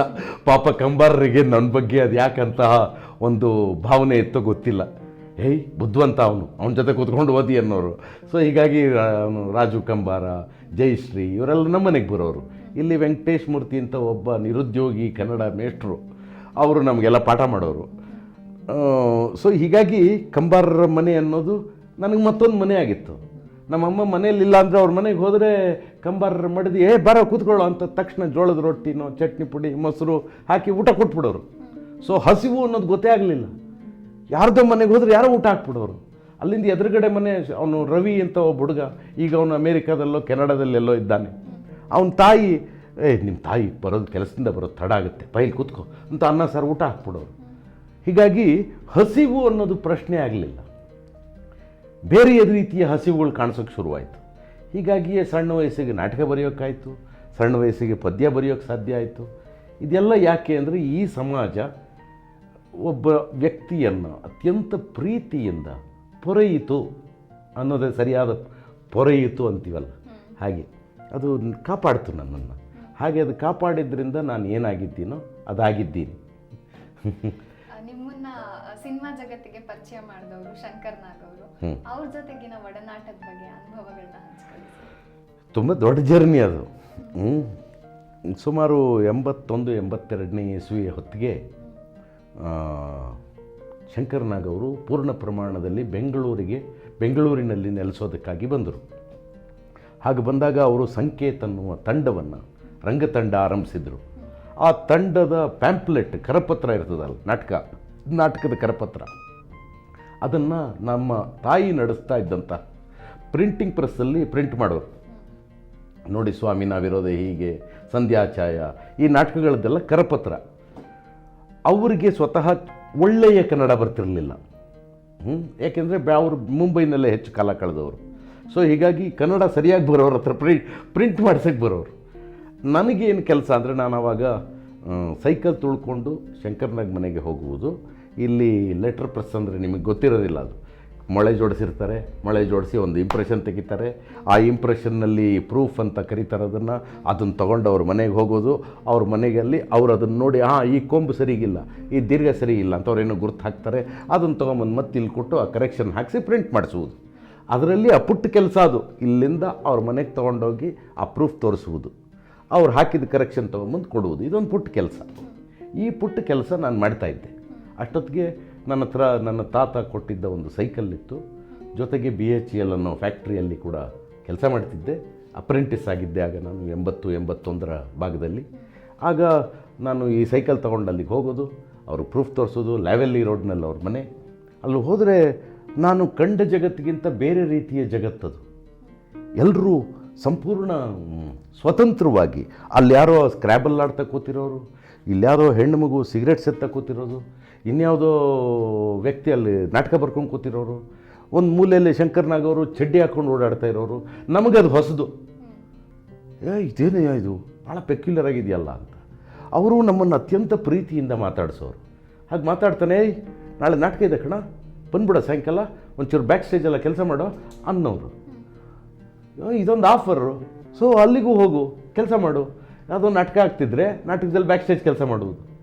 ಹಾಗೆ ಮಾಡೋವಾಗಲೇ 84ನೇ ಇಸ್ವಿಯಲ್ಲಿ ನನ್ನ ಫ್ಯಾಕ್ಟ್ರಿಯಲ್ಲಿ ನನಗೆ ಒಟ್ಟಿಗೆ 20% ಬೋನಸ್ ಕೊಟ್ಬಿಟ್ರು. ದೊಡ್ಡ ಆ ಕಾಲಕ್ಕೆ ಸಿಕ್ಕಾಪಟ್ಟೆ ದುಡ್ಡಿದೆಯಲ್ಲ, ಏನು ಮಾಡೋದು? ನಾನೊಂದು ಶಾರ್ಟ್ ಫಿಲ್ಮ್ ಮಾಡ್ತೀನಿ ಅಂತ ಸ್ಕ್ರಿಪ್ಟ್ ಬರ್ಕೊಂಡು ಶಂಕರ್ ಹತ್ರ ಹೋದೆ. ನಾನು ಹಿಂಗೊಂದು ಸ್ಕ್ರಿಪ್ಟ್ ಮಾಡಿದ್ದೀನಿ, ನೀ ಹೆಂಗೋ ಸಿನಿಮಾ ಗೊತ್ತಿರೋನು, ನೀನು ನೋಡು ಅಂತ. ಆತ ಸ್ಕ್ರಿಪ್ಟೆಲ್ಲ ನೋಡಿದೆ, ಚೆನ್ನಾಗಿದೆಯಲ್ಲೋ, ಏನೋ ಹೆಂಗೋ ದುಡ್ಡೆಲ್ಲ ಹೆಂಗೋ ಓದಿಸ್ತೀಯಾ, ನನಗೆ ಬೋನಸ್ ಬಂದಿದೆ, ಅದ್ರಲ್ಲಿ ಮಾಡ್ತೀನಿ ಅಂತ ನಾನೇನೋ ಕೊಬ್ನಲ್ಲಿ ಮಾತಾಡಿದೆ. ನಾಟಕ ಶೋ ಆಗೋವರೆಗೂ ಇರು, ನಾನು ಆಮೇಲೆ ಸಿಗು ನನಗೆ ಅಂತ ಹೇಳ್ದ. ಸರಿ, ಆಚೆ ಹೋದೆ. ನಾಟಕಕ್ಕೆ ಅದೇನೋ ಕೆಲಸ ಮಾಡ್ತಿದ್ವಿ ಅವತ್ತು. ಐ ಥಿಂಕ್ 27 ಮಾವಳ್ಳಿ ಸರ್ಕಲ್ಲು ಈ ಥರದ್ದು ಯಾವುದೋ ಒಂದು ನಾಟಕ ಆಗ್ತಾಯಿತ್ತು ಅಂತ ನೆನಪು ನನಗೆ. ಆ ನಾಟಕ ನಡೀತಾ ಇರುವಾಗಲೇ ಆಚೆ ಕಡೆ ಬಂದೆ. ಸುರೇಂದ್ರನಾಥ್ ಜೊತೆ ಲೈಟಿಂಗ್ನಲ್ಲಿ ಕೂತಿದ್ದೆ, ಲೈಟಿಂಗ್ ಮಾಡ್ತಾಯಿದ್ವಿ. ನಾಟಕ ಮುಗೀತು. ಗ್ರೀನ್ ರೂಮ್ಗೆ ಹೋದರೆ ಬರ ಇಲ್ಲಿ ಅಂತ ಒಂದು ಚೆಕ್ಕು ಬರೆದು ಕೊಟ್ಬಿಟ್ಟ. ಏನು ಅಂತ ನೋಡಿದ್ರೆ ಅದ್ರ ಮೇಲೆ 8,000 ರೂಪಾಯಿ ಅಂತ ಬರೆದಿತ್ತು. ಯಾಕಪ್ಪ ಇದು ಅಂದರೆ, ನೋಡು ನೀ ಕಷ್ಟಪಟ್ಟು ದುಡ್ದು ಸಂಪಾದಿಸಿದ್ಯಾ, ಬೋನಸ್ ಅಂತ ಬಂದಿದೆ, ಆ ದುಡ್ಡನ್ನು ಖರ್ಚು ಮಾಡಬೇಡ, ನಿಮ್ಮ ಅಮ್ಮಂಗೆ ಕೊಡು ಆ ದುಡ್ಡನ್ನ, ಈ ದುಡ್ಡಲ್ಲಿ ಶಾರ್ಟ್ ಫಿಲ್ಮ್ ಮಾಡು ಅಂತ ದುಡ್ಡು ಕೊಟ್ಟ ಆತ. ಎಂಥ ದೊಡ್ಡ ಗುಣ ನೋಡಿ ಅದು. ಹಾಗಾಗಿ ಆ ದುಡ್ಡಲ್ಲಿ ಒಂದು ಶಾರ್ಟ್ ಫಿಲ್ಮ್ ಮಾಡಿದೆ, ರಿವರ್ಸಲ್ ಫಿಲ್ಮ್ ಅಂತ. ಅದರಲ್ಲಿ ಸ್ಟ್ರೈಟಾಗಿ ಪಾಸಿಟಿವ್ ಬರುತ್ತೆ, ನೆಗೆಟಿವ್ ಅನ್ನೋದು ಬರೋದಿಲ್ಲ. ಅದರಲ್ಲಿ ಸಿನಿಮಾ ಮಾಡಿದ್ವಿ. ಸಿನಿಮಾ ಮಾಡಿದ್ಮೇಲೆ ಅದು ಕಲ್ಕತ್ತಾ ಫಿಲ್ಮ್ ಫೆಸ್ಟಿವಲ್ಲು, ಬೆಂಗಳೂರಿನ ಸುಚಿತ್ರಾ ಫಿಲ್ಮ್ ಸೊಸೈಟಿಯ ಶಾರ್ಟ್ ಫಿಲ್ಮ್ ಫೆಸ್ಟಿವಲ್ಲು, ಇದರೊಳಗೊಂದು 3ನೇ ಬಹುಮಾನ ಬಂತು. ಅಲ್ಲೂ ಒಂದೇನೋ ಮರ್ಯಾದೆ ಬಂತು. ಹಾಕಿದೆ 8,000 ರೂಪಾಯಿ ಹುಟ್ಟಿತು. ಶಂಕರ್ನಾಗ ವಾಪಸ್ಸು ಕೊಟ್ಟಿದ್ದೆ. ಆದರೆ ಈ ಪ್ರೋಸೆಸ್ಸಲ್ಲಿ ನೀನು ನಿನ್ನ ಕುಟುಂಬವನ್ನು ಚೆನ್ನಾಗಿ ನೋಡ್ಕೋ, ನಿನ್ನ ದುಡ್ಡನ್ನು ಇಲ್ಲೆಲ್ಲ ಹಾಕಿ ಹಾಳು ಮಾಡಬೇಡ ಅನ್ನುವ ಒಂದು ದೊಡ್ಡ ಪಾಠ ಅಲ್ವೇ ಅದು. ಅದು ಶಂಕರ್ನಾಗ್ ಕೊಟ್ಟ ಪಾಠ. ಅದಾಗೋ ಹೊತ್ತಿಗೆ ಅವರು ಆ್ಯಕ್ಸಿಡೆಂಟ್ ಅನ್ನೋ ಸಿನಿಮಾ ಮಾಡ್ತಿದ್ದರು. ಅದಕ್ಕೆ ಕೆಲಸ ಮಾಡುವಾಗ ನಾನು ಅವ್ರ ಮನೆಗೆ ಹೋಗ್ತಿದ್ದೆ. ದಿವಸ ರಾತ್ರಿ ಅವ್ರ ಮನೆಯಲ್ಲಿ ಅವರೆಲ್ಲರೂ ಗೆಳೆಯರು ಗುಂಡು ಹಾಕ್ತಾ ಚರ್ಚೆ ಮಾಡೋರು. ನಾನು ಗುಂಡಿಗೆ ಬರಿತಾ ಇದ್ದೆ. ಅವರು ಮಾತಾಡಿದ್ದೆಲ್ಲ ಬರೀತಿದ್ದೆ. ನನಗೆ ಸಿನಿಮಾ ಅಂತ ಚೆನ್ನಾಗೇನು ಗೊತ್ತಿರಲಿಲ್ಲ. ಅವರೆಲ್ಲ ಆಡುವ ಮಾತುಗಳನ್ನ ಬರಿತಾ ಇದ್ದೆ. ಹಾಗೆ ಅವರು ಆಡಿದ ಮಾತುಗಳನ್ನು ಬರಿತಾ ಸಿನಿಮಾದ ಬಗ್ಗೆ ಒಂದು ಸಣ್ಣ ತಿಳುವಳಿಕೆ. ಅದಾದ ನಂತರ ಗಿರೀಶ್ ಕಾಸರವಳ್ಳಿಯವರ ತಬರನ ಕತೆ, ಅದಕ್ಕೂ ಇದೇ ತರಹ ಹಿನ್ನೆಲೆಯಲ್ಲಿ ಕೆಲಸ, ಗೋಸ್ಟ್ ಕೆಲಸ. ನಾನು ಸೆಂಟ್ರಲ್ ಗೌರ್ಮೆಂಟ್ ಕೆಲಸದಲ್ಲಿ ಇದ್ದಿದ್ದರಿಂದ ನನ್ನ ಹೆಸರು ಹಾಕ್ಕೊಳ್ಳೋ ಹಾಗಿರಲಿಲ್ಲ ಎಲ್ಲೂ. ಹೀಗಾಗಿ ಎಲ್ಲ ಸಿನಿಮಾಗಳಲ್ಲಿ ನನ್ನ ಹೆಸರು ಇಲ್ಲದೆ ನಾನೊಂದು ಚೂರು ಕೆಲಸ ಮಾಡಿದ್ದೆ. ಶಂಕನಾದ ಸಿನಿಮಾದಲ್ಲಿ ಕೂಡ ಸಂಜೆ ಹೊತ್ತು ಫ್ಯಾಕ್ಟ್ರಿಯಿಂದ ಬಂದಮೇಲೆ ಕೆಲಸ ಮಾಡ್ತಿದ್ದೆ. ಆದರೆ ಮೂಲತಃ ಉಮೇಶ್ ಕುಲಕರ್ಣಿ ಅದ್ಭುತವಾದ ತಂತ್ರಜ್ಞ ಆದ್ದರಿಂದ ಅವರಿಂದಲೂ ಏನೋ ಕಲಿಯೋಕ್ಕಾಯಿತು, ಕಾಸರವಳ್ಳಿಯವರಿಂದ ಏನೋ ಕಲಿಯೋಕ್ಕಾಯಿತು, ಶಂಕರಿಂದ ಏನೋ ಕಲಿಯೋಕ್ಕಾಯಿತು. ಈ ಎಲ್ಲ ಆಗೋ ಹೊತ್ತಿಗೆ ಈ ಕೆಲಸ ಎಷ್ಟು ಜಾಸ್ತಿ ಆಗೋಯಿತು ಅಂದರೆ ಬೇರೆ ಮಾರ್ಗವೇ ಇರಲಿಲ್ಲ ನನಗೆ. 88ನೇ ಇಸ್ವಿಯಲ್ಲಿ ಕೆಲಸ ಬಿಡಬೇಕಾಯ್ತು. ಏಕೆಂದರೆ ಈ ಕೆಲಸ ಜಾಸ್ತಿ ಆಗೋಯ್ತು. ಸಂಜೆ ಹೊತ್ತು ಅಂತ ಮಾಡ್ತಾಯಿದ್ದ ಕೆಲಸ ಜಾಸ್ತಿಯಾಗಿ ಬೆಳಿಗ್ಗೆ ನನಗೆ ಯಾವುದು ಊಟ ಹಾಕ್ತಿತ್ತು ಆ ಕೆಲಸ ಬಿಡಬೇಕಾಗಿ ಬಂತು. 88ರಲ್ಲಿ ಆ ಕೆಲಸ ಬಿಟ್ಟ ವರ್ಷನೇ ಮಿಥಿಲೆಯ ಸೀತೆಯರು ಸಿನಿಮಾ ಕೆಲಸ ಮಾಡಿದೆ. ಹೀಗೆ ಶಂಕರ್ನಾಗ್ ಕಾರಣಕ್ಕಾಗಿ ಮಾಲ್ಗುಡಿ ಡೇಸ್ ತರಹದ ಕೆಲಸ ಮಾಡೋದಕ್ಕೆ ಸಾಧ್ಯ ಆಯಿತು. ರಾತ್ರಿ ಸುಮಾರು 8-9 ಗಂಟೆಗೆ ಫೋನ್ ಮಾಡಿಬಿಡೋಣ ಅಂತ, ನೋಡೋ ನಾಳೆಗೆ ಈ ಯಡಿಯೂರ್ಕೆರೆ ದಂಡೆ ಮೇಲೆ ಒಂದು ಸಂತೆ ಸೆಟ್ ಹಾಕ್ಬೇಕು ಕಣ ಅಂದ್ಬಿಡೋದು. ಜಾನ್ ದೇವರಾಜು ಮತ್ತು ನಾನು ಇಬ್ಬರು ಅದಕ್ಕೆ ಕೆಲಸ ಮಾಡ್ತಾಯಿದ್ದೆ. ಅಲ್ಲಿಗೆ ಹೋಗೋದು 8-9 ಗಂಟೆ, ನಾಳೆ ಶೂಟಿಂಗು, ಅವ್ರು ಕರೆದ್ರಲ್ಲ ಅಂತ ಅಲ್ಲಿಗೆ ಹೋಗೋದು. ಅಷ್ಟೊತ್ತಿಗೆ ನನ್ನ ಹತ್ರ ಮೋಟ್ರ್ ಬೈಕ್ ಬಂದುಬಿಟ್ಟಿತ್ತು. ಅಲ್ಲಿಗೆ ಹೋದರೆ ಅವನು ಬಂದಿರೋನು, ಶಂಕರ್ ಕೂಡ. ನೋಡೋ ಇಲ್ಲಿ ಮೆಣಸಿನ್ಕಾಯಿ ಬಾರೋರು, ಇಲ್ಲಿ ಬಜ್ಜಿ ಮಾಡೋರು ಎಲ್ಲ ಒಂದು ಗುರುತು ಹಾಕೋನು. ಆ ಗುರುತಿನ ಪ್ರಕಾರ ರೆಡಿ ಮಾಡಬೇಕಿತ್ತು. ನೋಡು ಸೆಂಟ್ರಲ್ಲಿ ಸರ್ಕಲ್ ಇದೆಯಲ್ಲ, ಅಲ್ಲಿ ನಂಗೊಂದು ಗಾಂಧಿ ಪ್ರತಿಮೆ ಬೇಕು ಅನ್ನೋ. ಬೆಳಗ್ಗೆ ಶೂಟಿಂಗ್ ಎಷ್ಟೊತ್ತಿಗೆ ಅಂದರೆ 8 ಗಂಟೆಗೆ, ಮಾತಾಡ್ತಿರೋದು ಎಷ್ಟೊತ್ತಿಗೆ ರಾತ್ರಿ 10 ಗಂಟೆಗೆ. ಮಧ್ಯ ಗಾಂಧಿ ಪ್ರತಿಮೆ ಬೇಕು, ಎಲ್ಲಿಂದ ಮಾಡೋದು? ಸೊ ಅತ್ಯಂತ ಬೇಗ ಅಂತೀವಲ್ಲ, ಬೇಗದಲ್ಲಿ ಬೇಗ ಅಂತೀವಲ್ಲ, ಆ ಸ್ಪೀಡ್ನಲ್ಲಿ ಒಂದು ಗಾಂಧಿ ಪ್ರತಿಮೆ ರೆಡಿ ಮಾಡ್ತಿದ್ವಿ. ಮಾಡಿದಾಗ ತುಂಬ ಸ್ಪಷ್ಟವಾಗಿ ನೀವು ನೋಡ್ಬೋದು, ಅದು ಯೂಟ್ಯೂಬಲ್ಲಿ ಸಿಕ್ಕುತ್ತೆ. ದೂರದಲ್ಲಿರುತ್ತೆ ಗಾಂಧಿ ಪ್ರತಿಮೆ. ಯಾವತ್ತೂ ಹತ್ರಕ್ಕೆ ಹೋಗಬಾರ್ದು ಕ್ಯಾಮ್ರಾ ಅಂತ ಹೇಳ್ಬಿಡೋದು ಮುಂಚೆನೇ. ನೋಡು, ಹತ್ರಕ್ಕೆ ಹೋದರೆ ಮರ್ಯಾದೆ ಹೋಗುತ್ತೆ, ದೂರದಿಂದ ತೋರಿಸ್ಬೇಕು ಗಾಂಧಿ ಪ್ರತಿಮೆನ. ಹಂಗೆ ಮಾತಾಡಿಕೊಂಡು ಗಾಂಧಿ ಪ್ರತಿಮೆ ಮಾಡ್ತಿದ್ವಿ. ಅಫ್ಕೋರ್ಸ್ ಜಾನ್ ದೇವರಾಜ್ ತುಂಬ ಅದ್ಭುತವಾದ ಕಲಾವಿದ. ಜೊತೆಗೆ ನನಗಿದ್ದ ಒಂಚೂರು ಪಾರು ತಿಳುವಳಿಕೆ, ಈ ತಿಳುವಳಿಕೆಯ ಸಹಾಯದಿಂದಾಗಿ ಇಂಥ ಕೆಲಸ ಮಾಡೋಕ್ಕೆ ಸಾಧ್ಯ ಆಗೋದು. ಶಂಕರ್ನಾಗ್ ಈ ಥರದ್ದು ಚಾಲೆಂಜ್ ಕೊಡ್ತಾಯಿದ್ರು ಸದಾಕಾಲ. ಇನ್ನೊಂದು ಮರೆಯೋಕ್ಕೆ ಆಗದಿರೋ ಚಾಲೆಂಜನ್ನು ಹೇಳಬೇಕು. ಈ ಆಗುಂಬೆಯಿಂದ ಒಂದು 8 ಕಿಲೋಮೀಟ್ರ್ ದೂರದಲ್ಲಿ ಒಂದು ಫಾಲ್ಸ್ ಥರ ಒಂದು ಜಾಗ ಇದೆ. ಹೀಗೆ ಎಡಕ್ಕೆ ತಿರುಗಿದ್ರೆ ಆಗುಂಬೆ ತಿರುವುಗಳು, ಬಲಕ್ಕೆ ತಿರುಗಿದ್ರೆ ಒಂದು ಕಾಡು, ಒಂದು ಫಾಲ್ಸ್, ಪುಟ್ಟ ನದಿ, ಮಳೆಗಾಲದಲ್ಲಿ ಮಾತ್ರ ಹರಿಯುವ ಫಾಲ್ಸ್. ಇವರು ಲೊಕೇಶನ್ ನೋಡೋಕ್ಕೆ ಹೋದಾಗ ಅಲ್ಲಿ ಫಾಲ್ಸ್ ಇತ್ತು. ಶೂಟಿಂಗ್ ಮಾಡೋಕ್ಕೆ ಹೋದಾಗ ನೀರಿಲ್ಲ, ಬತ್ತೋಗಿ. ಅದು ಮಳೆಗಾಲದ ಮಾತ್ರ ನದಿ ಅದು. ನಮ್ಮಿಬ್ರಿಗೂ ಜಾನ್ ದೇವರಾಜ್ಗೆ ಮತ್ತು ನನಗೆ ನೋಡ್ರ ಇಲ್ಲಿ ಫಾಲ್ಸ್ ಬೇಕು ಕಣೋ, ನಾ ಶೂಟಿಂಗ್ ಮಾಡ್ಬೇಕು ಈಗ ಇಲ್ಲಿ ಅಂತ. ಅದನ್ನ ಅಲ್ಲಿ ನೀರಲ್ಲಿ ಯಾವನು ಬೀಳಬೇಕು, ಒಬ್ಬ ಪಾತ್ರಧಾರಿ ಕೆಳಗೆ ಬೀಳಬೇಕು, ಬಿದ್ದು ಅವ್ರಿಗೊಂದು ವಿಗ್ರಹ ಸಿಗಬೇಕು, ಆ ವಿಗ್ರಹ ತೊಗೊಂಡ, ಈಗೆಲ್ಲ ಏನೋ ಕತೆ ಬರ್ಕೊಂಬಿಟ್ಟಿದ್ದಾರೆ. ಸೊ ಏನು ಮಾಡ್ಬೇಕು ನಾವು? ಜಗದೀಶ್ ಮಲ್ನಾಡ್ ಅಂತ ಇನ್ನೊಬ್ಬ, ಅವನು ಅತ್ಯದ್ಭುತವಾದ ವ್ಯಕ್ತಿ. ಈ ಥರ ಕೆಲವ್ರನ್ನ ಮರೆಯೋಕ್ಕೆ ಸಾಧ್ಯ ಇಲ್ಲ. ಅಪರೂಪದ ವ್ಯಕ್ತಿಗಳು, ನಿಜವಾದ ಪ್ರೀತಿ ಮತ್ತು ನಿಜವಾದ ಕೆಲಸ ಮಾಡ್ತಿದ್ದ ವ್ಯಕ್ತಿಗಳು. ಒಂದು ಕೆಲಸ ಮಾಡೋಣ ಕಣೋ, ಒಂದು 8 ಡ್ರಮ್ ನೀರು ತಂದುಬಿಡೋಣ, ಮೇಲ್ಗಡೆ ಇಟ್ಬಿಡೋಣ, ಅಲ್ಲಿಂದ ಸುರಿದು ಬಿಡೋಣ, ಹಂಗೆಲ್ಲ ಏನೇನೋ ಯೋಚನೆ. ಕಡೆಗೆ ಅವನು ಜಾನ್ ದೇವರಾಜು ಸಿವಿಲ್ ಇಂಜಿನಿಯರು, ನಾನು ಸಿರಾಮಿಕ್ ಇಂಜಿನಿಯರು. ನಾವಿಬ್ಬರು ನಮ್ಮ ಬುದ್ಧಿವಂತಿಕೆಯನ್ನು ಬಳಸಿ ಅಲ್ಲೊಂದು ಕಟ್ಟೆ ಕಟ್ಟಿ, ಮೇಲೆ ಕಟ್ಟೆ ಅಂದರೆ ಏನು, ಇದ್ರದ್ದು ಮರದ ಹಲಗೆಗಳ ಕಟ್ಟೆ, ನೀರು ತುಂಬಿಸಿ ಹಿಂದೆ ಅವರು ಶಾರ್ಟ್ ಅಂದಾಗ ಈ ಕಟ್ಟೆ ನಿಂಗೆ ತೆಗೆಯೋದ್ರೆ ಸಿಂಗ್ ಅಂತ ಫಾಲ್ಸ್ ಬೀಳಬೇಕು. ಈ ತರಹದ್ದು ಮಾಡೋಕ್ಕೆ ಸಾಧ್ಯ ಆಗಿದ್ದು ಹೇಗೆ? Because it was Shankar Nag. ಆಮೇಲೆ ಅಂಡರ್ ವಾಟರ್ ಫೋಟೋಗ್ರಫಿ ಮಾಡಬೇಕು, ನಮ್ಮಲ್ಲಿ ಏನು ಫೆಸಿಲಿಟಿ ಇರಲಿಲ್ಲ. ಈಗಿದೆ, ಈಗ ಬೇಕಾದಷ್ಟು ಕ್ಯಾಮ್ರಾ ಬಂದಿದೆ, ವಾಟರ್ ಪ್ರೂಫ್ ಕ್ಯಾಮ್ರಾ, ಆಗಿರಲಿಲ್ಲ. ಸೊ 3 ಕಡೆಗೆ ಗ್ಲಾಸ್ ಇರುವ, ಒಂದು ಕಡೆಗೆ ಕಬ್ಬಣ ಇರುವ ಒಂದು 4x4 ಬಾಕ್ಸನ್ನು ಕ್ರಿಯೇಟ್ ಮಾಡಿ, ಆ ಬಾಕ್ಸ್ ಒಳಗಡೆ ಕ್ಯಾಮ್ರಾಮನ್ನನ್ನು ಮತ್ತು ಕ್ಯಾಮ್ರಾನ ಇಳಿಸಿ, ಜೊತೆಗೆ ಫೋಕಸ್ ಪಿಲ್ಲರು, ಅಷ್ಟು ಜನ ತಡಿಬೇಕಲ್ಲ, ಅದಕ್ಕೆ ಬೇಕಾದ ಇಂಜಿನಿಯರಿಂಗ್ ಮಾಡಿ, ಮೇಲ್ಗಡೆಯಿಂದ ಕ್ರೇನ್ನಲ್ಲಿ ಅವ್ರು ನೀರೊಳಗೆ ಬಿಡೋದು, ಅವ್ರು ಯಾರೋ ಈಜೊಡ್ಕೊಂಬರ್ತಾರೆ. ಹೀಗೆ under water photography we are able to do. ನಮ್ಮ ಹತ್ರ ಏನೂ ಇರಲಿಲ್ವಲ್ಲ, ಹಾಗಾಗಿ ಇದೆಲ್ಲ ಮಾಡೋಕ್ಕಾಯ್ತು. ಈಗ ಎಲ್ಲದಕ್ಕೂ ಫೆಸಿಲಿಟಿ ಇದೆ. ಒಂದು ಸಣ್ಣ ಗೋಪುರ ತೊಗೊಂಡೋದ್ರೆ ಯಾವ ನದಿಗೆ ಬೇಕಾದ್ರೂ ಹಾಕ್ಬೋದು, ಏನಾಗಲ್ಲ ಕ್ಯಾಮ್ರಾಗೆ. ಈಗ ಆಗ ಅದಿರಲಿಲ್ಲ. What we had was an Arri 2C camera. ಅದು ತೂಕ ಕಡಿಮೆ ಇತ್ತು ಅಂತ ಎಲ್ಲರೂ ಅದನ್ನು ಉಪಯೋಗಿಸೋರು. ಹಾಗೆ ಪ್ರತಿಯೊಂದು ಚಾಲೆಂಜನ್ನು ಆತ ಏನು ಕೊಡ್ತಿದ್ದ ನಮಗೆ Shankar, that was A fantastic experience. ಇನ್ನೊಂದು ಆತ ಕೊಟ್ಟ ಚಾಲೆಂಜನ್ನು ಹೇಳಲೇಬೇಕು. ನಾನು ಎಸ್ ಮೂರ್ತಿಯವ್ರ ತಂಡದಲ್ಲಿದ್ದರಿಂದ ಸೂತ್ರದ ಗೊಂಬೆ ಎಲ್ಲ ಮಾಡ್ತಾಯಿದ್ದೆ. ಅದ್ರಲ್ಲಿ ಚೂರು ಅನುಭವ ಇತ್ತು. ನಾಗಮಂಡಲ ನಾಟಕ ಮಾಡ್ತಾಯಿದ್ರು. ನಾಟಕದಲ್ಲಿ ನೀನು ಬೊಂಬೆ ಎಲ್ಲ ಆಡಿಸಿದ್ಯಲ್ಲೋ, ನನಗೊಂದು ನಾಯಿ ಒಂದು ಹಾವು ಬೇಕು ಕಣೋ ಬೊಂಬೆದು. ಆಯಿತು ಮಾಡೋಣ ಅಂದೆ. ಅದು ರಿಯಲ್ ಲೈಫ್ ಸೈಜ್ ಬೇಕು. ನಾವು ಮಾಡ್ತಾ ಇದ್ದಿದ್ದು ಪುಟಾಣಿ ಗೊಂಬೆಗಳು, 8 ಅಡಿ ಮೇಲಿಂದ ಆಡಿಸುವಂಥದ್ದು. ಇಲ್ಲಿ ಮರದ ಮೇಲಿಂದ ಆಡಿಸ್ಬೇಕು. ಅಂದರೆ 15 ಅಡಿ ಮೇಲಿರ್ತೀವಿ ಅಥವಾ 20 ಅಡಿ ಮೇಲಿರ್ತೀವಿ. ಅಲ್ಲಿಂದ ಈ ನಾಯಿನ, ಈ ಹಾವನ್ನ ಆಡಿಸ್ಬೇಕು. ನಾನು ಜಾನ್ ದೇವರಾಜ್ ಇಬ್ಬರು ಸೇರಿಕೊಂಡು ಬೊಂಬೆಗಳೆಲ್ಲ ರೆಡಿ ಮಾಡಿದ್ವಿ. ರೆಡಿ ಮಾಡಿದ್ರೆ ನಾಯಿಗೆ ಒಟ್ಟು 9 ದಾರ, ಬಾಯಿಗೊಂದು ದಾರ, ಬಾಲಕ್ಕೊಂದು ದಾರ, ಮುಂದೆ ಕಾಲಿಗೊಂದು ದಾರ, ಬೆನ್ಗೊಂದು ದಾರ, ಈ ಹಿಂದ್ಗಡೆ ಕಾಲಿಗೊಂದು ದಾರ, ಹಿಂಗೆಲ್ಲ ಮಾಡ್ಕೊಂಡಿದ್ವಿ. ಅದು ನಮಗೆ ಈ 8 ಅಡಿಲಿ ಆಡಿಸೋ ಅಭ್ಯಾಸ. 15 ಅಡಿ ಮೇಲೆ ಅದೇ ದಾರಾನ ಹಿಂಗಂದ್ರೆ ಕಾಲು ಹಿಂಗಾಗ್ಬಿಡೋದು. ಕಾಲು ಓಡಬೇಕಲ್ಲ, ಓಡೋ ಬದಲು ಕಾಲು ಹಿಂಗೆ ಎತ್ಕೊಂಡ್ಬಿಡೋದು. ನಾಯಿ ಕಂಟ್ರೋಲ್ಗೆ ಸಿಗ್ತಿರ್ಲಿಲ್ಲ. ಆಗ ದಟ್ ವಾಸ್ ಎ ಚಾಲೆಂಜ್. ಆ ನಾಟಕ ಚೆನ್ನಾಗಾಗಬೇಕು, ಈ ನಾಯಿನೂ ಲಕ್ಷಣವಾಗಿ ಕಾಣಿಸ್ಬೇಕು. ದೆನ್ ಶಂಕರ್ನಾಗ್, ನೋಡೋ ನೀನು ಎಲ್ಲ ನಾಯಿ ಮಾಡಿದ್ರೆ ಚೆನ್ನಾಗಿದೆ, ಎಲ್ಲ ಚೆನ್ನಾಗಿದೆ, ಆದರೆ ಅಲ್ಲಿಂದ ಹಿಂಗೆ ಎಳೆದಾಗ ಜಾಸ್ತಿ ಆಗ್ತಿದೆ, ನೀನು ಎಳಿತಿರೋದು, ಒಂದಷ್ಟು ದಾರ ಕಡಿಮೆ ಮಾಡ್ಕೊಂಬಿಡು.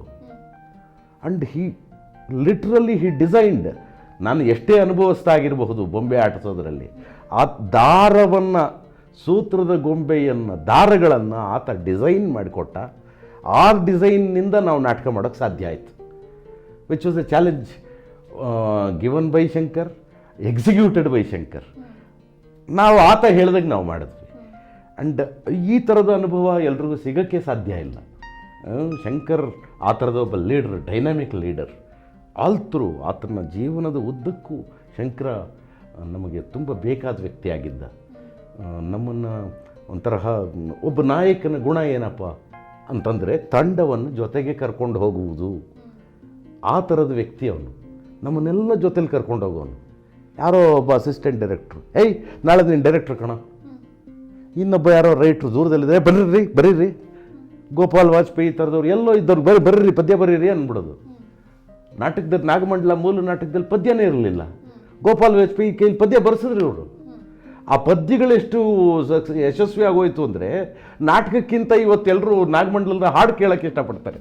ಹಾಗೆ ಅಂದರೆ ಜೊತೆಲಿರೋರನ್ನ ಕರ್ಕೊಂಡು ಹೋಗುವ ಗುಣ ಇದೆಯಲ್ಲ, ಅದು ಎಲ್ರಿಗೂ ಇರಲ್ಲ. ಹಾಗಾಗಿ ಶಂಕರ್ನಾಗ್ ನಾವು ಮರೆಯೋಕ್ಕಾಗದೇ ಇರುವಂತಹ ವ್ಯಕ್ತಿ. ಅದೇ ಗುಣ ಬೇರೆಯವ್ರಿಗಿತ್ತ. ಜೊತೇಲಿ ಅಷ್ಟೊಂದು ಜನ ಸ್ಟಾರ್ಗಳಿದ್ರು ಆ ಕಾಲದಲ್ಲಿ, ಅವರೆಲ್ಲ ಸ್ಟಾರ್ಗಳಾಗಿದ್ದರು. ಈತ ಸ್ಟಾರೇ ಆಗಿರಲಿಲ್ಲ.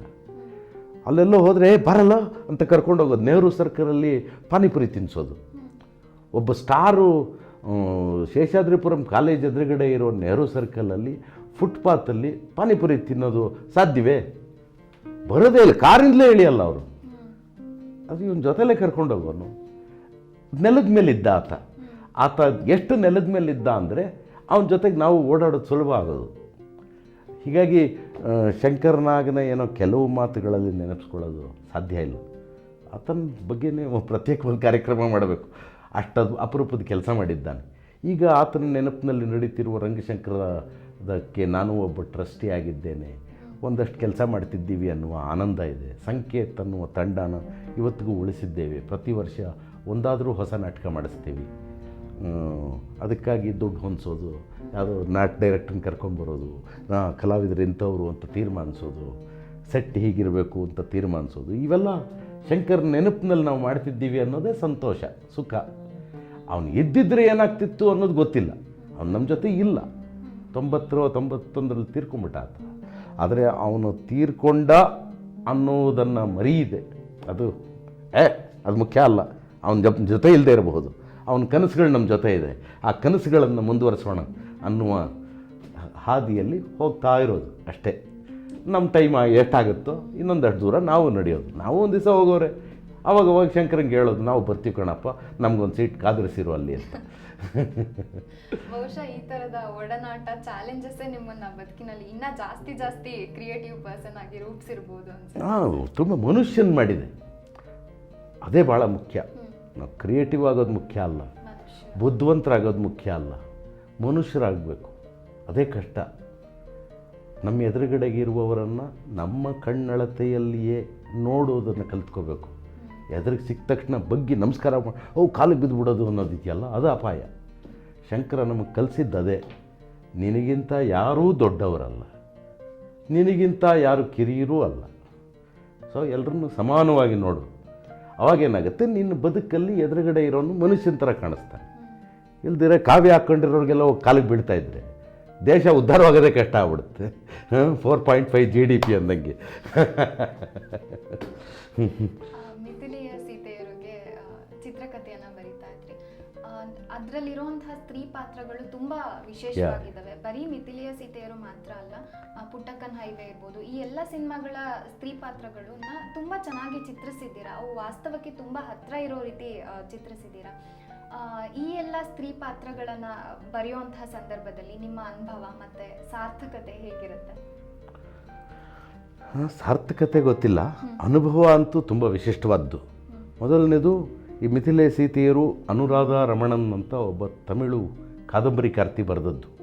ಆಕೆ ಒಬ್ಬ ಪತ್ರಕರ್ತೆ. ಆಕೆಯನ್ನು ಖುದ್ದಾಗಿ ಭೇಟಿ ಮಾಡುವ ಅವಕಾಶ ನನಗೆ ಸಿಕ್ಕಿತ್ತು. ಆಕೆ ಬರೆದದ್ದನ್ನು ತಮಿಳು ನನಗೆ ಓದೋಕ್ಕೆ ಬರ್ತಿರಲಿಲ್ಲ. BV ರಾಧಾ ಅವರಿಗೆ ತಮಿಳು ಓದೋಕ್ಕೆ ಬರೋದು, KSL ಸ್ವಾಮಿಯವರ ಮಡದಿ. ಅವರು ತಮಿಳು ಓದಿ ಹೇಳೋದು, ಓದಿ ಹೇಳಿದಾಗ ಅರ್ಥ ಆಗೋದು, ಅದನ್ನು ರೆಕಾರ್ಡ್ ಮಾಡ್ಕೊಳ್ಳೋದು, ಹಾಗೆ ಇಡೀ ಕಾದಂಬರಿಯನ್ನು ಅರ್ಥ ಮಾಡ್ಕೊಳ್ಳೋದು. ಅರ್ಥ ಮಾಡ್ಕೊಂಡ ಮೇಲೆ ಅದನ್ನು ಚರ್ಚೆ ಮಾಡೋದು ನಮ್ಮಮ್ಮನ ಜೊತೆಗೆ, ಪತ್ರಕರ್ತೆ ಮತ್ತೆ. ಆಮೇಲೆ ತುಂಬ ಜನ ನನಗೆ ಇಂಡಸ್ಟ್ರಿಯಲಿಸ್ಟ್ ಆಗಿದ್ದ ಮಹಿಳೆಯರ ಪರಿಚಯ ಇತ್ತು. ಈಗ ಲಿಜ್ಜತ್ ಪಾಪಡ್ ಇವೆಲ್ಲ ಕೇಳಿರ್ತೀರಿ ನೀವು, ಬರೀ ಮಹಿಳೆಯರೇ ನಡೆಸುವ ಉದ್ಯಮ.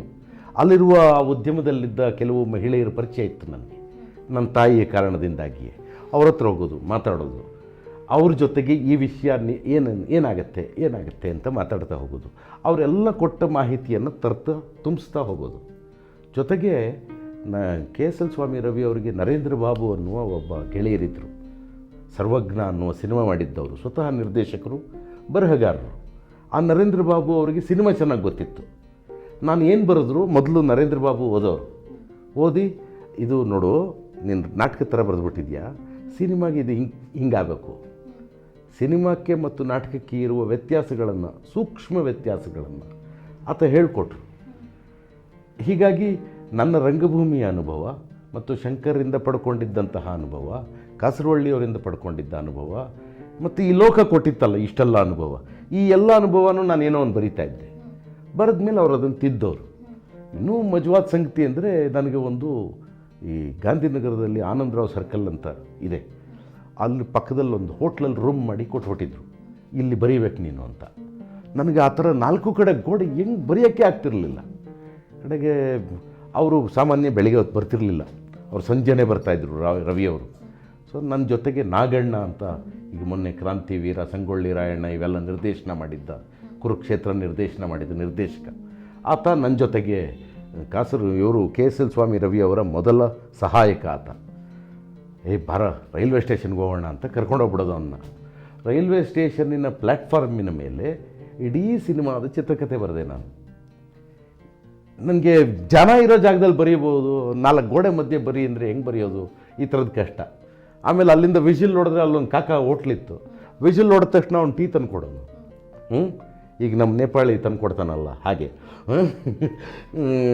ಈ ತರಹದ ಸುಖ, ನಾನು ಹುಡುಕ್ತಾ ಇದ್ದ ಸುಖ ಬೀದಿಯಲ್ಲಿತ್ತು, ಕೋಣೆಯ ಒಳಗಿರಲಿಲ್ಲ. ನಾನು ಬೀದಿಯಲ್ಲಿ ಕಲಿತದ್ದನ್ನು ಈ ನನ್ನ ಹೆಣ್ಣು ಪಾತ್ರಗಳಿಗೆ ತುಂಬಿಸಿದೆ. ಅದು ನಿಮಗೆ ಚೆನ್ನಾಗಿದೆ ಅಂತ ಕಾಣಿಸಿದರೆ ನಿಮಗೆ ಬದುಕು ಕಂಡಿದೆ ಅಂತ, ಅದು ಚೆನ್ನಾಗಿಲ್ಲ ಅಂತ ಕಂಡಿರೋರು ಇದ್ದಾರೆ. ಎರಡೂ ಥರದ ದೃಷ್ಟಿಕೋನ ಇರ್ತದೆ. ನಿಮಗೆ ಇದು ಸರಿಯಾಗಿದೆ ಅಂತ ಅನಿಸಿದರೆ ನೀವು ಕಂಡಿರೋ ಬದುಕದು. ಇನ್ಯಾರಿಗೂ ಹಂಗಿರಲ್ಲ ಕಣ್ರಿ, ನೋಡಿದವ್ರನ್ನೆಲ್ಲ ನೋಡಿ ಮದುವೆ ಮಾಡ್ಕೋಬೇಕು ಅನ್ನುವ ಹುಡುಗಿ ಇರ್ತಾಳೆಯೇ ಅಂತ ಕೇಳಿದವ್ರು ಇದ್ದಾರೆ ನನ್ನನ್ನು. ಎರಡೂ ಥರದ ಜಗತ್ತಿರುತ್ತೆ. ಎಲ್ಲವನ್ನ ನಾವು ನಮಗೆ ಸಂತೋಷ ಆಯಿತು ಅಂತ ಒಪ್ಕೊಂಡೆವು, ಇನ್ನೊಬ್ಬನಿಗೆ ಸಂತೋಷ ಆಗಲಿಲ್ಲ ಅಂದಾಗಲೂ ಒಪ್ಕೋಬೇಕು. ಹಾಗಾಗಿ ನೀವೇನು ಕಂಡಿದ್ದೀರಿ ಅದು ನಾ ಕಂಡ ಬದುಕು. ನಿಮಗಿಷ್ಟ ಆಗಿದ್ದರೆ ನಿಮಗೂ ಅಂಥ ಬದುಕು ಕಂಡಿದೆ, ಅದಕ್ಕೆ ಇಷ್ಟ ಆಗಿದೆ. ಇನ್ಯಾರಿಗೂ ಆ ಬದುಕು ಕಂಡಿಲ್ಲ, ಅವ್ರಿಗೆ ಇಷ್ಟ ಆಗದೇ ಇರಬಹುದು. ಎಲ್ಲರನ್ನೂ ಮೆಚ್ಚೋ ಕೆಲಸ ಮಾಡ್ತೀನಿ ಅನ್ನುವ ಭ್ರಮೆಯಲ್ಲೂ ನಾವಿರಬಾರ್ದು. ನಮಗೇನು ಸರಿ ಅನಿಸುತ್ತೋ ಆ ಕೆಲಸ ಮಾಡಬೇಕು. ಸ್ಟೇಟ್ಮೆಂಟ್ ಚೆನ್ನಾಗಿದೆ ಸರ್. ನಾನು ಕಂಡ ಸುಖ ಬೀದಿಯಲ್ಲಿ ಕೋಣೆಯೊಳಗಿರಲಿಲ್ಲ ಅಂತ. ಒಬ್ಬ ಒಳ್ಳೆ ನಿರ್ದೇಶಕನ ಒಳಗೆ ಒಬ್ಬ ಒಳ್ಳೆ ಕಥೆಗಾರ ಇರ್ತಾನೆ. ಅದೇ ರೀತಿ ಪುಟ್ಟಕ್ಕನ ಹೈವೇ, ದೇವರ ನಾಡಲ್ಲಿ, ಉಪ್ಪಿನ ಕಾಗದ ಚಿತ್ರಗಳಲ್ಲಿನ ಪಾತ್ರಗಳು, ಹಲವಾರು ಪಾತ್ರಗಳಲ್ಲಿನ ಆ ನೋವು ತಲ್ಲಣಗಳನ್ನು ತುಂಬ ವಾಸ್ತವಕ್ಕೆ ಹತ್ತಿರವಾಗಿ ತೆಗೆದಿಟ್ಟಿದ್ದೀರಾ ನೀವು. ಸಿನಿಮಾ ಧಾರಾವಾಹಿಗಳಲ್ಲಿ ಸಾಮಾನ್ಯರ ಬದುಕಾಗಲಿ ಅಥವಾ ಕಲ್ಪಿತ ಫಿಕ್ಷನ್ ಪಾತ್ರಗಳಾಗಲಿ ಸಮರ್ಥವಾಗಿ ತೆರೆ ಮೇಲೆ ತರೋದಕ್ಕೆ ಮತ್ತು ಆ ಸಮಸ್ಯೆಗಳಿಗೆ ಕನ್ನಡಿ ಹಿಡಿಯೋದಕ್ಕೆ ನಿಮಗೆ ಸಾಧ್ಯ ಆಗಿದೆ. ಸಾಮಾನ್ಯ ಜನರೊಂದಿಗಿನ ಒಡನಾಟ ಮತ್ತು ಸಿದ್ಧಾಂತಗಳ ಪರಿಚಯ, ಓದು, ಇವೆಲ್ಲವೂ ಒಬ್ಬ ನಿರ್ದೇಶಕನಿಗೆ, ಕಥೆಗಾರನಿಗೆ ಎಷ್ಟು ಮುಖ್ಯ? ಅದು ಹೇಗೆ ಅವನ ಕರಿಯರ್ನಲ್ಲಿ ಒದಗಿ ಬರುತ್ತೆ? ಒಂದು ದೊಡ್ಡ ಪ್ರಶ್ನೆ ಕೇಳ್ತಾ ಇದ್ದೀರಿ. ನಾವು ಈ ವಿಷಯನ 3 ವರ್ಷ ಪಾಠ ಮಾಡ್ತೀವಿ. ಮೊದಲನೇದು, ನೀವು ಸಾಹಿತ್ಯ ಕೃತಿಗಳನ್ನು ಆಧರಿಸಿದ ಸಿನಿಮಾ ಪುಟ್ಟಕ್ಕನ ಹೈವೇವರೆಗೂ ನಾನು ಮಾಡಿದ್ದು ಹೌದು.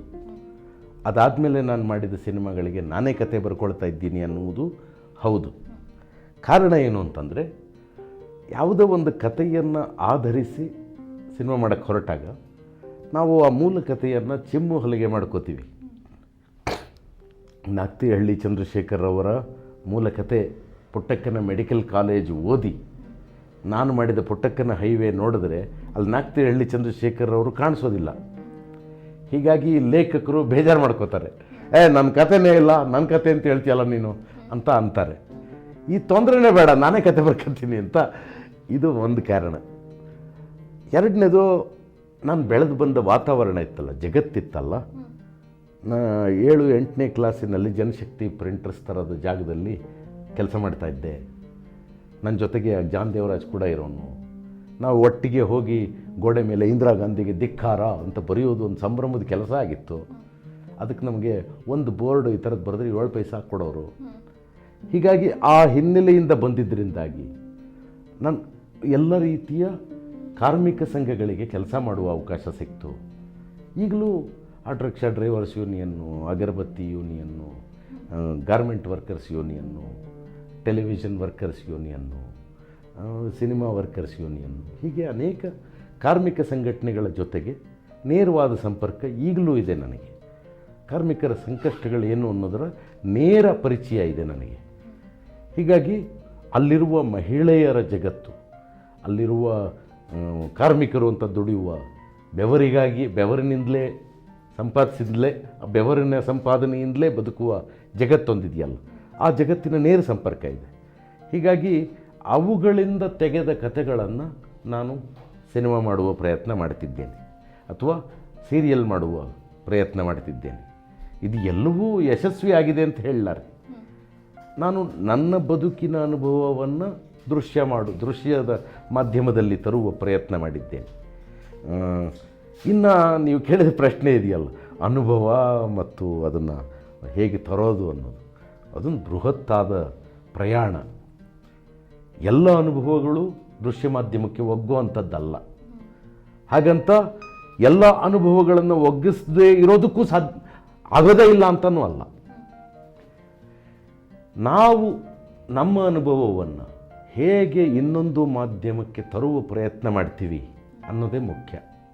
ಅಲ್ಲಿ ಆ ಮಾಧ್ಯಮದ ಒಳಗೆ ನಿಮಗೆ ಎಷ್ಟು ಪಳಗಿದ್ದೀರಿ ಅನ್ನುವುದು, ನಿಮಗೆ ಯಾವ ರುಚಿ ಇದೆ ಎನ್ನುವುದು ಅಲ್ವಾ. ಎಲ್ರಿಗೂ ಅದೇ ಸಾಂಬಾರು ಪದಾರ್ಥಗಳು ಸಿಗ್ತವೆ, ಆದರೂ ಅಜ್ಜಿ ಮಾಡಿದ ಮೆಣಸಿನ ಸಾರನ್ನ ನಾವು ಮಾಡೋಕ್ಕಾಗಲ್ವೇ ಅಲ್ವಾ. ನಮಗೂ ಅದೇ ಮೆಣಸು ಸಿಗುತ್ತೆ. ಆ ರುಚಿ. ಅಲ್ಲಿಗೆ ಇನ್ನೊಂದು ಕ್ವಶನ್ ಜೋಡಿಸ್ತೀನಿ. ಅಂದ್ರೆ ಈ ಅನುಭವಗಳು ಅಥವಾ ಯಾವುದೇ ಒಂದು ವಸ್ತು ವಿಚಾರ ಯಾವುದೇ ಇರಲಿ, ಅದಕ್ಕೆ ಅಭಿವ್ಯಕ್ತಿ ಮಾಧ್ಯಮ ಆಯ್ಕೆ ಮಾಡ್ಕೋಬೇಕಾದ್ರೆ ಅಂದ್ರೆ ಸಿನಿಮಾ, ಧಾರಾವಾಹಿ ಅಥವಾ ಕಲಾತ್ಮಕ ಸಿನಿಮಾ, ಕಮರ್ಷಿಯಲ್ ಸಿನಿಮಾ, ಹೀಗೆ ಆ ಒಂದು ಅಭಿವ್ಯಕ್ತಿ ಮಾಧ್ಯಮನ, ನಾಟಕ ಇರ್ಬೋದು, ಅದರಲ್ಲಿ ಹೇಗೆ ಚೂಸ್ ಮಾಡ್ತೀರಾ?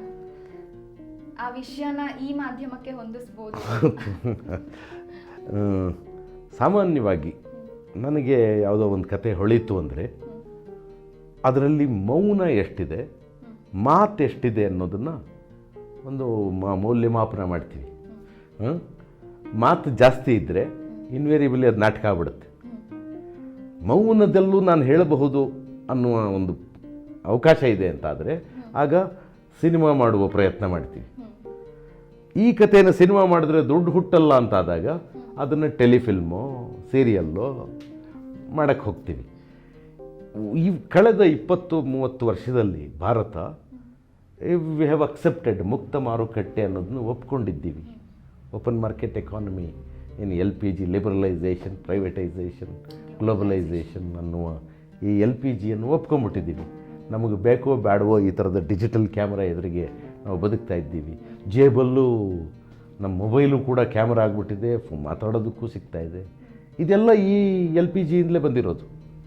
ಸೊ ಹೀಗಾಗಿ ಯಾವುದೇ ಕತೆ ಮೊದಲಿಗೆ ನಾವು ಅರ್ಥ ಮಾಡ್ಕೋಬೇಕಾಗಿರೋದು ಇಟ್ಸ್ ಎ ಪ್ರಾಡಕ್ಟ್ ಅಂತ.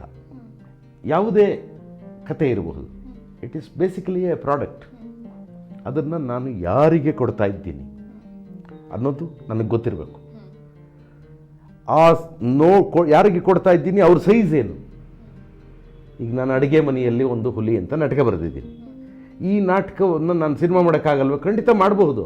ಆದರೆ ಈ ವಿಷಯವನ್ನು ನೋಡಬಹುದಾದ ಜನ ಒಂದು ಸರ್ತಿಗೆ 1,000 ಜನ ಸಿಗ್ಬೋದು ಅಷ್ಟೇ. ಸಿನಿಮಾ ಆಗೋದಕ್ಕೆ ಕನಿಷ್ಠ ಒಂದು ಸರ್ತಿಗೆ 10,000 20,000 ಜನ ಬೇಕು. ಆಡಿಯನ್ಸ್ ಸೈಜ್ ಅಷ್ಟು ದೊಡ್ಡದಿರಬೇಕು. ಯಜಮಾನನ 1,00,000 ಜನ ನೋಡ್ತಾರೆ ಅನಿಸಿ ಆ ಥರದ ಫಾರ್ಮೆಟಲ್ಲಿ ಮಾಡ್ತೀವಿ. ಅಡುಗೆ ಮನೆಯಲ್ಲೊಂದು ಹುಲಿ ಕಡಿಮೆ ಜನಕ್ಕಾಗಿಯೇ ತಯಾರು ಮಾಡಿರೋದು, ಅದು ನಾಟಕವಾಗಿಯೇ ಆಗುತ್ತೆ. ಉಪ್ಪಿನ ಕಾಗದ ಮಾಡೋಕ್ಕೂ ಮುಂಚೆ ನಾನು ಅದನ್ನು ನಾಟಕವಾಗಿಯೇ ಬರೆದಿದ್ದು. ನಾಟಕವಾಗಿ ಬರೆದ್ರೆ ಇದು ಗಿಟ್ಟೋದಿಲ್ಲ, ವರ್ಕ್ ಆಗಲ್ಲ. ರಿಹರ್ಸಲ್ ಕೂಡ ಮಾಡಿದ್ವಿ. ದತ್ತಣ್ಣ ಮತ್ತು ದೀಪ ಇಬ್ಬರು ಆ್ಯಕ್ಟ್ ರಿಹರ್ಸಲ್ ಕೂಡ ಮಾಡಿದ್ವಿ.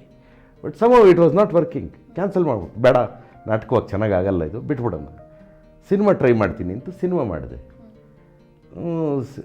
ಹೀಗೆ ಎಲ್ಲ ಆಯ್ಕೆಯ ಹಿಂದೆ ಇದೊಂದು ಪ್ರಾಡಕ್ಟ್ ಅನ್ನುವುದು ನೆನಪಿರಬೇಕು. ನೋಡುವ ಜನರ ಸಂಖ್ಯೆ ಏನು, ಅವರು ನನಗೆ ಎಷ್ಟು ಹಣ ವಾಪಸ್ ಕೊಡ್ತಾರೆ, ಆ ಹಣ ನಾನು ತೊಡಗಿಸುವ ಹಣಕ್ಕಿಂತ ಒಂದು 10 ಪೈಸೆ ಜಾಸ್ತಿ ಇದೆಯಾ ಸಾಕು. ನಂಗೆ 100 ರೂಪಾಯಿ ಲಾಭ ಬೇಕಾಗಿಲ್ಲ, 10 ಪೈಸೆ ಲಾಭ ಬಂದರೆ ಸಾಕು. ಆ 10 ಪೈಸದಲ್ಲಿ ನಾನು ಮನೆಗೆ ಬೇಕಾದ ಉಪ್ಪು, ಹುಣಸೆಹಣ್ಣು, ಮೆಣಸಿನ್ಕಾಯಿ ತೊಗೊಂಬಂದ್ಬಿಟ್ರೆ ಮನೆಯವ್ರು ಗಲಾಟೆ ಮಾಡಲ್ಲ. ಎಸ್, ಇನ್ನೊಂದು ಕೆಲಸ ಮಾಡೋ ಅಂತಾರೆ. ಸೊ ಹೀಗೆ ನಾವು ಯಾವುದನ್ನಾದರೂ ಯಾವುದೇ ಮಾಧ್ಯಮಕ್ಕೆ ಆಯ್ಕೆ ಮಾಡಿಕೊಳ್ಳುವಾಗ ಅದು ಯಾವ ರೀತಿಯ ಪ್ರಾಡಕ್ಟು, ಯಾರಿಗಾಗಿ ಮಾಡಿರೋ product, who are the target audience ಅಂತ ಮಾರ್ಕೆಟಿಂಗ್ ಎಕ್ಸಾಮ್ನಲ್ಲಿ ಭಾಳ ಮುಖ್ಯವಾದಂಥದ್ದು. ಇವತ್ತು MBA ಅಥವಾ ಇದನ್ನೆಲ್ಲ ಮಾಡೋರಿಗೆ ಹೇಳ್ಕೊಡುವ ಭಾಳ ಮುಖ್ಯವಾದ ವಿಷಯ ಅದು. It's a product, it has to be sold. ಆ ಮಾರಾಟದಲ್ಲಿ ಹಾಕಿ ದುಡ್ಡು ಬರಬೇಕು, ಮೇಲೊಂಚೂರು ಲಾಭನೂ ಬರಬೇಕು. ಸೊ ನಾನು ಓಪನ್ ಮಾರ್ಕೆಟ್ ಎಕಾನಮಿನ ಒಪ್ಕೊಂಡು ಬದುಕ್ತಾ ಇರುವವನಾಗಿ ಸರ್ಕಾರ ಸಬ್ಸಿಡಿ ಕೊಡುತ್ತೆ, ಇನ್ನೊಬ್ರೇನೋ ಕೊಡ್ತಾರೆ ಅಂತ ನಾನು ಏನನ್ನು ಮಾಡೋಕ್ಕಾಗಲ್ಲ, ಮಾಡೋನು ಅಲ್ಲ. ಸಬ್ಸಿಡಿ ಕೊಡ್ತಾರೆ ಅಂತ ಸಿನಿಮಾ ಮಾಡಬೇಕಾದ ಅಗತ್ಯ ನಾನು ಒಪ್ಪೋದೇ ಇಲ್ಲ ಅದನ್ನು, ಆ ತೀರ್ಮಾನವನ್ನು. ಸಬ್ಸಿಡಿ ಕೊಡೋದು ಸರ್ಕಾರದ ಖುಷಿ, ಇವತ್ತು ಕೊಡಬಹುದು, ನಾಳೆ ಕೊಡೋದೇನೂ ಇರಬಹುದು. ಆದರೆ ನಾನು ಮಾಡುವ ಪ್ರಾಡಕ್ಟು ಅದರ ದುಡ್ಡನ್ನು ಅದು ಎತ್ಕೋಬೇಕು, ಇಲ್ದಿದ್ದರೆ ನಾನು ಪ್ರಾಡಕ್ಟ್ ಮಾಡುವುದು ವ್ಯರ್ಥ. ಹಾಗಾಗಿ ಉಪ್ಪಿನ ಕಾಗದನ 38 ಲಕ್ಷದ ಸಿನಿಮಾ ಮಾಡ್ತೀವಿ, ಯಜಮಾನನ 46 ಕೋಟಿ ಸಿನಿಮಾ ಮಾಡ್ತೀವಿ, ದೇವರ ನಾಡಲ್ಲಿನ 80 ಲಕ್ಷದ ಸಿನಿಮಾ ಮಾಡ್ತೀವಿ, ಪುಟ್ಟಕ್ಕನ ಹೈವೇನ 1 ಕೋಟಿಯ ಸಿನಿಮಾ ಮಾಡ್ತೀವಿ. ಅವೆಲ್ಲವೂ ಅದಕ್ಕೆ ಹಾಕಿದ ಹಣವನ್ನು ವಾಪಸ್ ತಂದು ಕೊಟ್ಟಿದ್ದಾವೆ ಅನ್ನೋ ಕಾರಣಕ್ಕಾಗಿ ನಿಮಗೂ ನೆನಪಲ್ಲಿದೆ, ನನಗೂ ನೆನಪಲ್ಲಿದೆ. ಅಕಸ್ಮಾತ್ ಅದು ನನ್ನನ್ನು ಹಳ್ಳ ಹಿಡಿಸಿದ್ದಿದ್ರೆ ನೀವು ನನ್ನನ್ನು ಕರಿತಾನೂ ಇರಲಿಲ್ಲ, ಮಾತು ಆಡ್ತಿರಲಿಲ್ಲ ಅಲ್ವಾ. ಸೋತವನ ಜೊತೆಗೆ ಮಾತಿರಲ್ಲ, ಗೆದ್ದವನ ಜೊತೆಗೆ ಮಾತು ತುಂಬ ಇರುತ್ತೆ. ಆದರೆ ಸೋತವನ ಹತ್ರ ಇರುವ ಸತ್ಯಗಳಿದೆಯಲ್ಲ, ಅದು ನೋವು ಕೊಡುವ ಅನೇಕ ವಿವರ ಇರುತ್ತೆ. ಹಾಗಾಗಿಯೇ ಸೋತವನ ಜೊತೆಗೂ ನಾವು ಮಾತಾಡಬೇಕು, ಗೆದ್ದವನ ಜೊತೆಗೂ ಮಾತಾಡಬೇಕು. ಈ ಎರಡೂ ಮಾತಿನಿಂದ ಹುಟ್ಟುವ ಸಂವಾದ ನಮ್ಮ ಬದುಕನ್ನು ರೂಪಿಸುತ್ತೆ. ಯಾಕೆ ಈ ಮಾತು ಹೇಳ್ತಿದ್ದೀನಿ ಅಂದರೆ, ಮುಂದೇನೋ ಸರ್ಕಾರಿ ದೊಡ್ಡ ಕೆಲಸಕ್ಕೆ ಹೋಗುವ ಆಲೋಚನೆ ನಿಮಗಿದೆ, ನೀವು ಇದನ್ನು ತಿಳ್ಕೊಳ್ಳೋದು ಭಾಳ ಮುಖ್ಯ ಅಂತ. ಎಲ್ಲೋ ಪ್ರವಾಹ ಆದಾಗ ಜಮೀನ್ದಾರನ ಮನೆಗೆ ಮಾತ್ರ ಸಹಾಯ ಮಾಡಬೇಡಿ, ನೆಲ ಕಳ್ಕೊಂಡಿರೋ ಬಡವನಿಗೂ ಸಹಾಯ ಮಾಡಿ ಅಂತ. ಭಾಳ ಮುಖ್ಯವಾದದ್ದು. ಇಲ್ಲದೇ ಏನಾಗುತ್ತೆ, ಅಲ್ಲಿಂದೇ ಮಾತು ಕೇಳಿಸ್ತಾ ಇರುತ್ತೆ, ಬರೀ ಶ್ರೀಮಂತರದ್ದೇ. ಈ ಬಡವರ ಮಾತು ಕೇಳಿಸೋದೇ ಇಲ್ಲ, ಯಾಕೆಂದರೆ ಅಲ್ಲಿ ಸಂಖ್ಯೆ ದೊಡ್ಡದು. ಸಂಖ್ಯೆ ದೊಡ್ಡದಿದ್ದರಿಂದ ಆ ಮಾತು ಕ್ಲಾರಿಟಿ ಇರಲ್ಲ, ಕಡಿಮೆ ಜನರ ಮಾತು ಕ್ಲಾರಿಟಿ ಇರುತ್ತೆ. ಈ ಮಾತನ್ನು ಕೇಳೋದನ್ನು ಕಲ್ತ್ಕೊಂಡ್ರೆ ಈ ಮಾತು ಎಷ್ಟು ಪೊಳ್ಳು ಅಂತ ಗೊತ್ತಾಗುತ್ತೆ ಅಲ್ವಾ.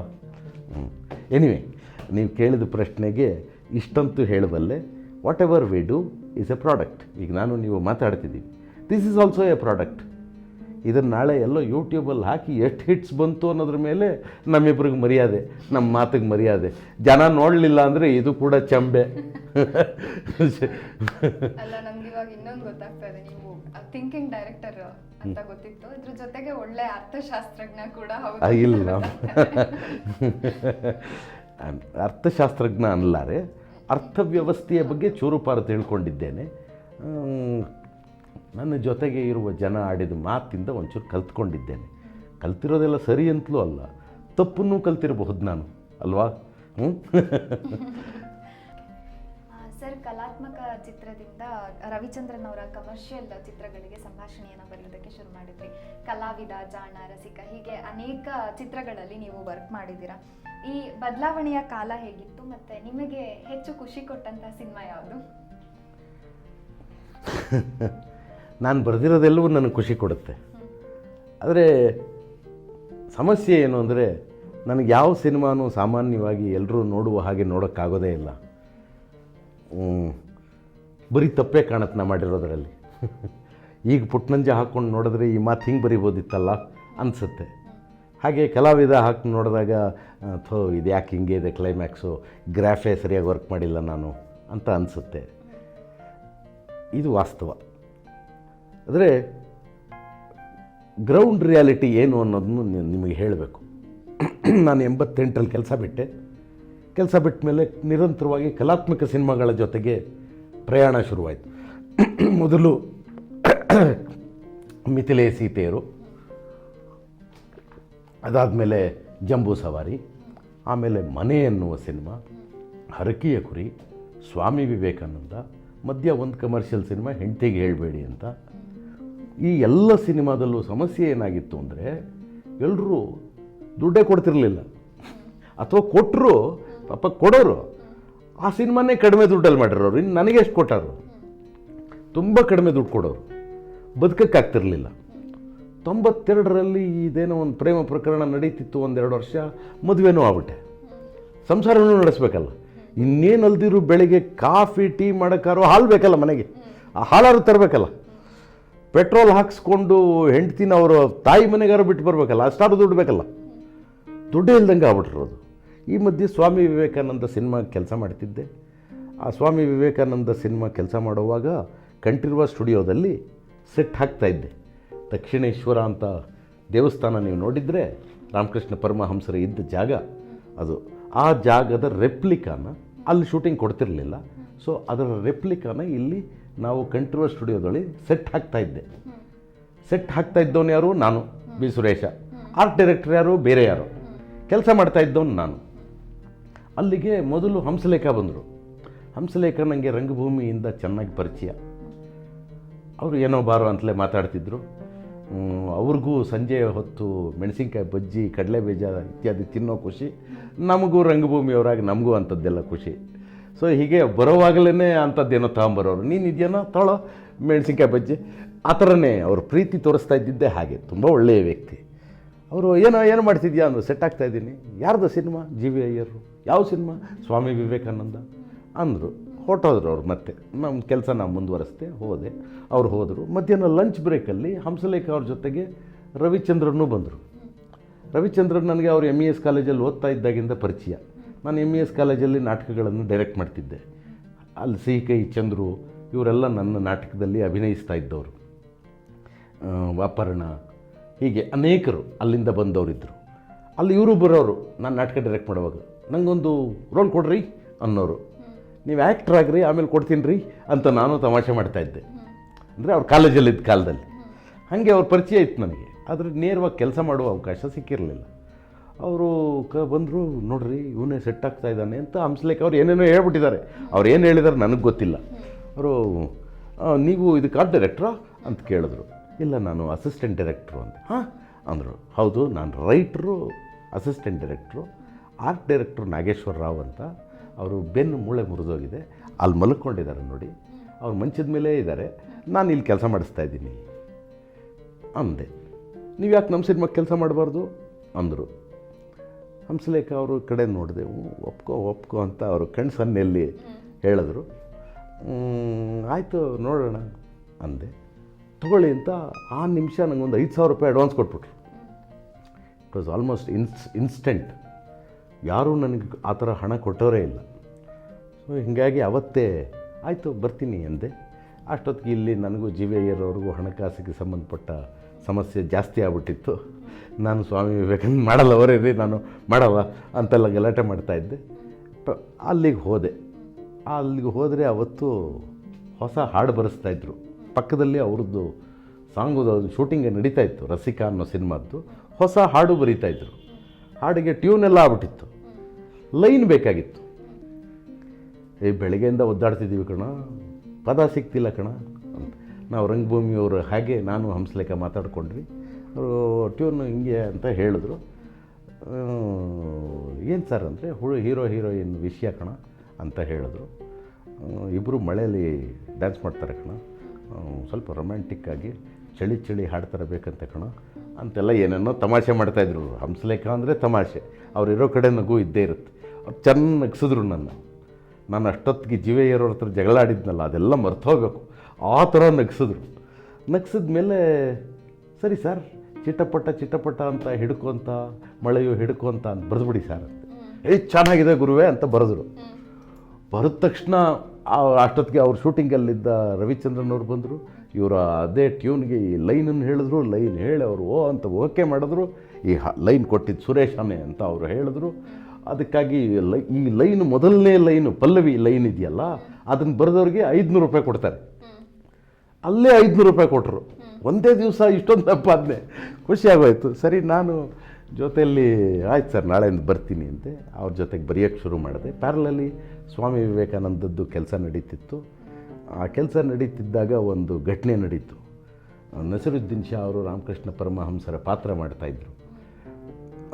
ದೊಡ್ಡ ಗಲಾಟೆ ಆಗೋಯಿತು.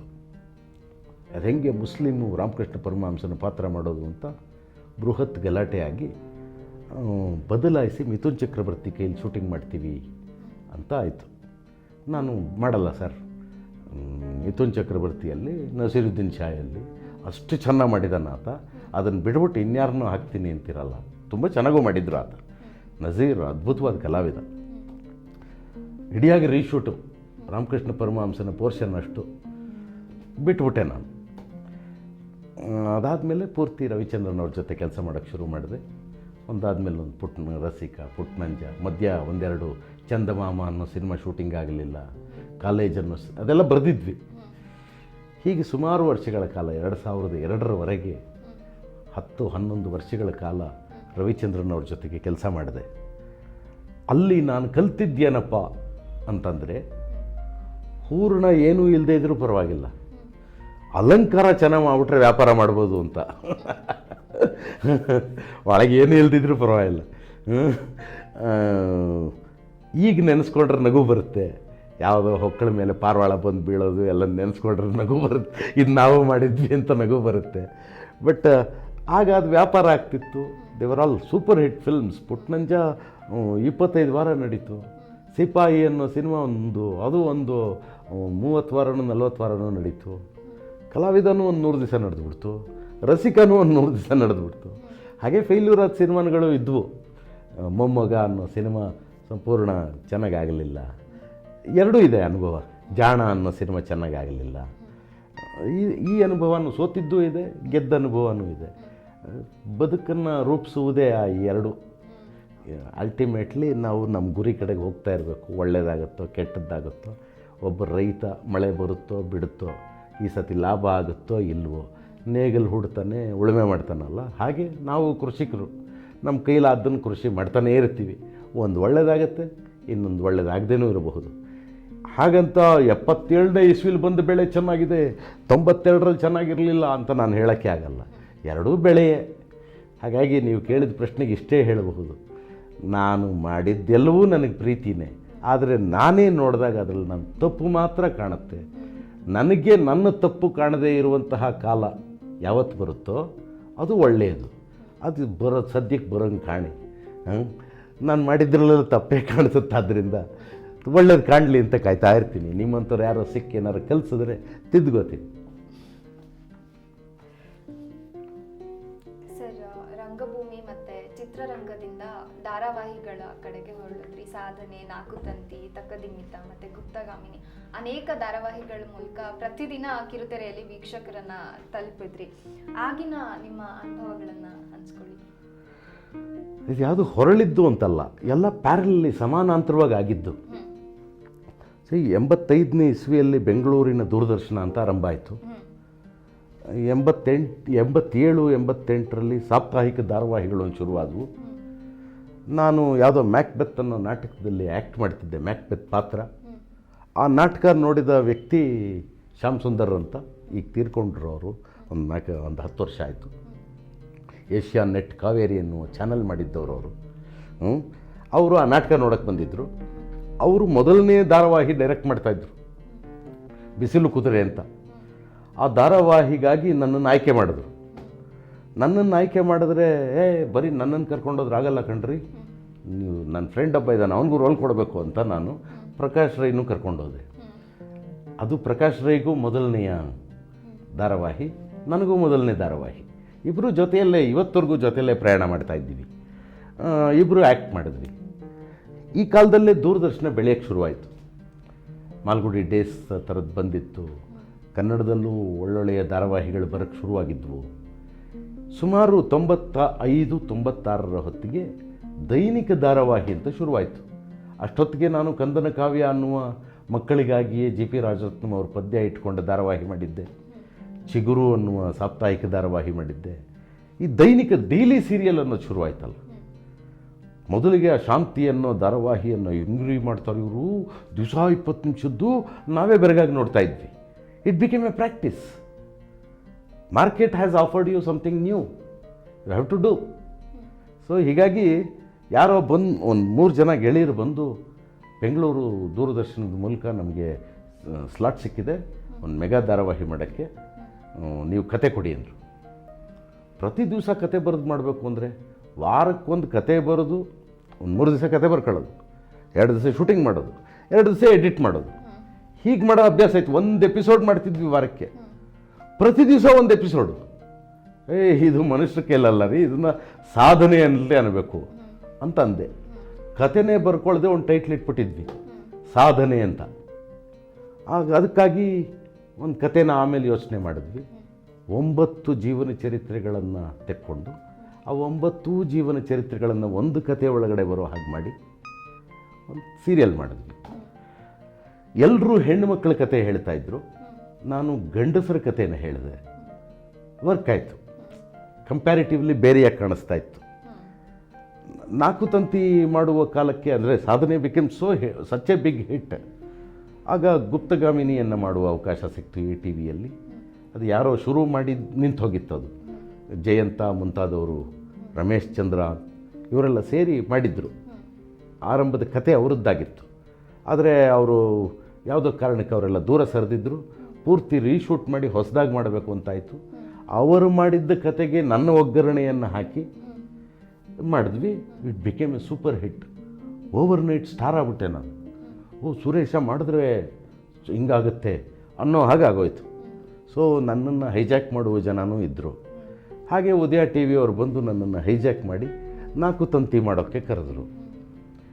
4 ತಂತಿ ಮಾಡೋಕ್ಕೆ ಶುರು ಮಾಡಿದೆ. ಎಲ್ಲರೂ ಹೆಣ್ಣು ಮಕ್ಕಳ ಗೋಳಿನ ಕಥೆಯನ್ನು ಹೇಳಿದ್ರೆ, ನಾನು ಹೆಣ್ಣು ಮಕ್ಕಳ ಹೋರಾಟದ ಕತೆ ಹೇಳೋಕ್ಕೆ ಶುರು ಮಾಡಿದೆ. ಈ ಹೆಣ್ಣು ಮಕ್ಕಳ ಹೋರಾಟದ ಕತೆ ತುಂಬ ಹೊಸ ರೀತಿಯ ಅನುಭವ ಜನಕ್ಕೆ. ಸೊ ಹಾಗಾಗಿ ಇವತ್ತು 4 ತಂತಿಯ ಅಭಿಮಾನಿಗಳ ಬಳಗ ಅಂತ ಧಾರವಾಡದ ಹತ್ರ ಇದೆ. ಅವರು ಈಗಲೂ ವರ್ಷಕ್ಕೊಂದು ಬೃಹತ್ ಕಾರ್ಯಕ್ರಮ ಮಾಡ್ತಾರೆ. ಹೆಣ್ಣು ಮಕ್ಕಳಿಗೆ ಹೊಲಿಗೆ ತರಬೇತಿ, ಸಣ್ಣ ಸಣ್ಣ ಕೆಲಸ ಮಾಡೋದು, ಇದು ಆದಾಯಕ್ಕೆ ಬೇಕಾದ, ಸಂಪಾದನೆಗೆ ಬೇಕಾದ ದಾರಿಗಳನ್ನು ತೋರಿಸುವ ಅಭಿಮಾನಿಗಳ ಸಂಘ ಇದೆ. ಯಾವಾಗ ನಾವು ಬೇರೆಯವ್ರಿಗಿಂತ ಭಿನ್ನವಾಗ್ತೀವೋ ಆಗ ಅದು ಗುರುತಿಸಲ್ಪಡುತ್ತೆ. ಅಷ್ಟೇ, ನೀವು ಅರ್ಥ ಮಾಡ್ಕೋಬೇಕಾಗಿರೋದು ಇಷ್ಟೇ. ನನ್ನ ಅಕ್ಕಪಕ್ಕದಲ್ಲಿ ಸಾಮಾನ್ಯವಾದ 100 ವಿಷಯ ಇದೆ. ಅದರ ಮಧ್ಯೆ ಒಂದು ಬೇರೆ ಥರ ಇದ್ದರೆ ಅದು ಗಮನಿಸ್ತಾರೆ ಜನ, ಇದು ಬೇರೆ ಥರ ಇದೆ ಅಂತ. ಹಾಗೆ ಬೇರೆಯದಾಗಿ ಇರುವ ಪ್ರಯತ್ನ ಮಾಡಿದ್ದೇನೆ. ಪ್ರೆಡಿಕ್ಟಬಲ್ ಆಗದೇ ಇರೋಕ್ಕೆ ಬೇಕಾದ ಪ್ರಯತ್ನ ಮಾಡಿದ್ದೇನೆ. This might have worked. Unpredictable ಆಗಿರೋದು ನಾಳೆಗೂ ಆಗುತ್ತಾ ಗೊತ್ತಿಲ್ಲ. ಇಷ್ಟರ ಮೇಲೆ ನಾನು ಮಾಡಿದ್ದೇನೋ ಅತ್ಯಂತ ಶ್ರೇಷ್ಠವಾದ, I have my own doubts. ಇದು ಬೇರೆಯದಾಗಿತ್ತು ಅನ್ನೋದು ಬಿಟ್ಟರೆ ಶ್ರೇಷ್ಠವಾಗಿತ್ತು ಅಂತ ನಾನು ಹೇಳಲಾರೆ. ಇದಕ್ಕೆಲ್ಲ ಗೌರವಗಳು ಬಂದಿದೆ. 4 ತಂತಿಗೂ ರಾಜ್ಯ ಪ್ರಶಸ್ತಿ ಬಂದಿದೆ, ಸಾಧನೆಗೂ ಪ್ರಶಸ್ತಿ ಬಂದಿದೆ, ಎಲ್ಲ ರೀತಿಯ ಗೌರವಗಳು ಬಂದಿದೆ. ನನ್ನನ್ನು ಸುಖವಾಗಿ ಇಟ್ಟಿದ್ದಾವೆ. ಪುಣ್ಯಕೋಟಿಯ ಹಾಗೆ ಪ್ರತಿ ದಿವಸ ಹಾಲು ಕೊಡ್ತಿದ್ದಾವೆ. ಆದರೆ ಇನ್ನೂ ಶ್ರೇಷ್ಠವಾದ್ದು ಮಾಡೋದಕ್ಕೆ ಅವಕಾಶ ಇದೆ, ಮಾಡಬೇಕು. Television is market driven. ಎಷ್ಟು ಮಾರ್ಕೆಟ್ ಡ್ರಿವನ್ ಅಂತಂದರೆ, ನಂಬರ್ ಇರುವ ಕಾರ್ಯಕ್ರಮ ಉಳಿಯುತ್ತೆ, ನಂಬರ್ ಇಲ್ದಿರೋ ಕಾರ್ಯಕ್ರಮ ಬಾಗಿಲಾಕೊಳ್ಳುತ್ತೆ.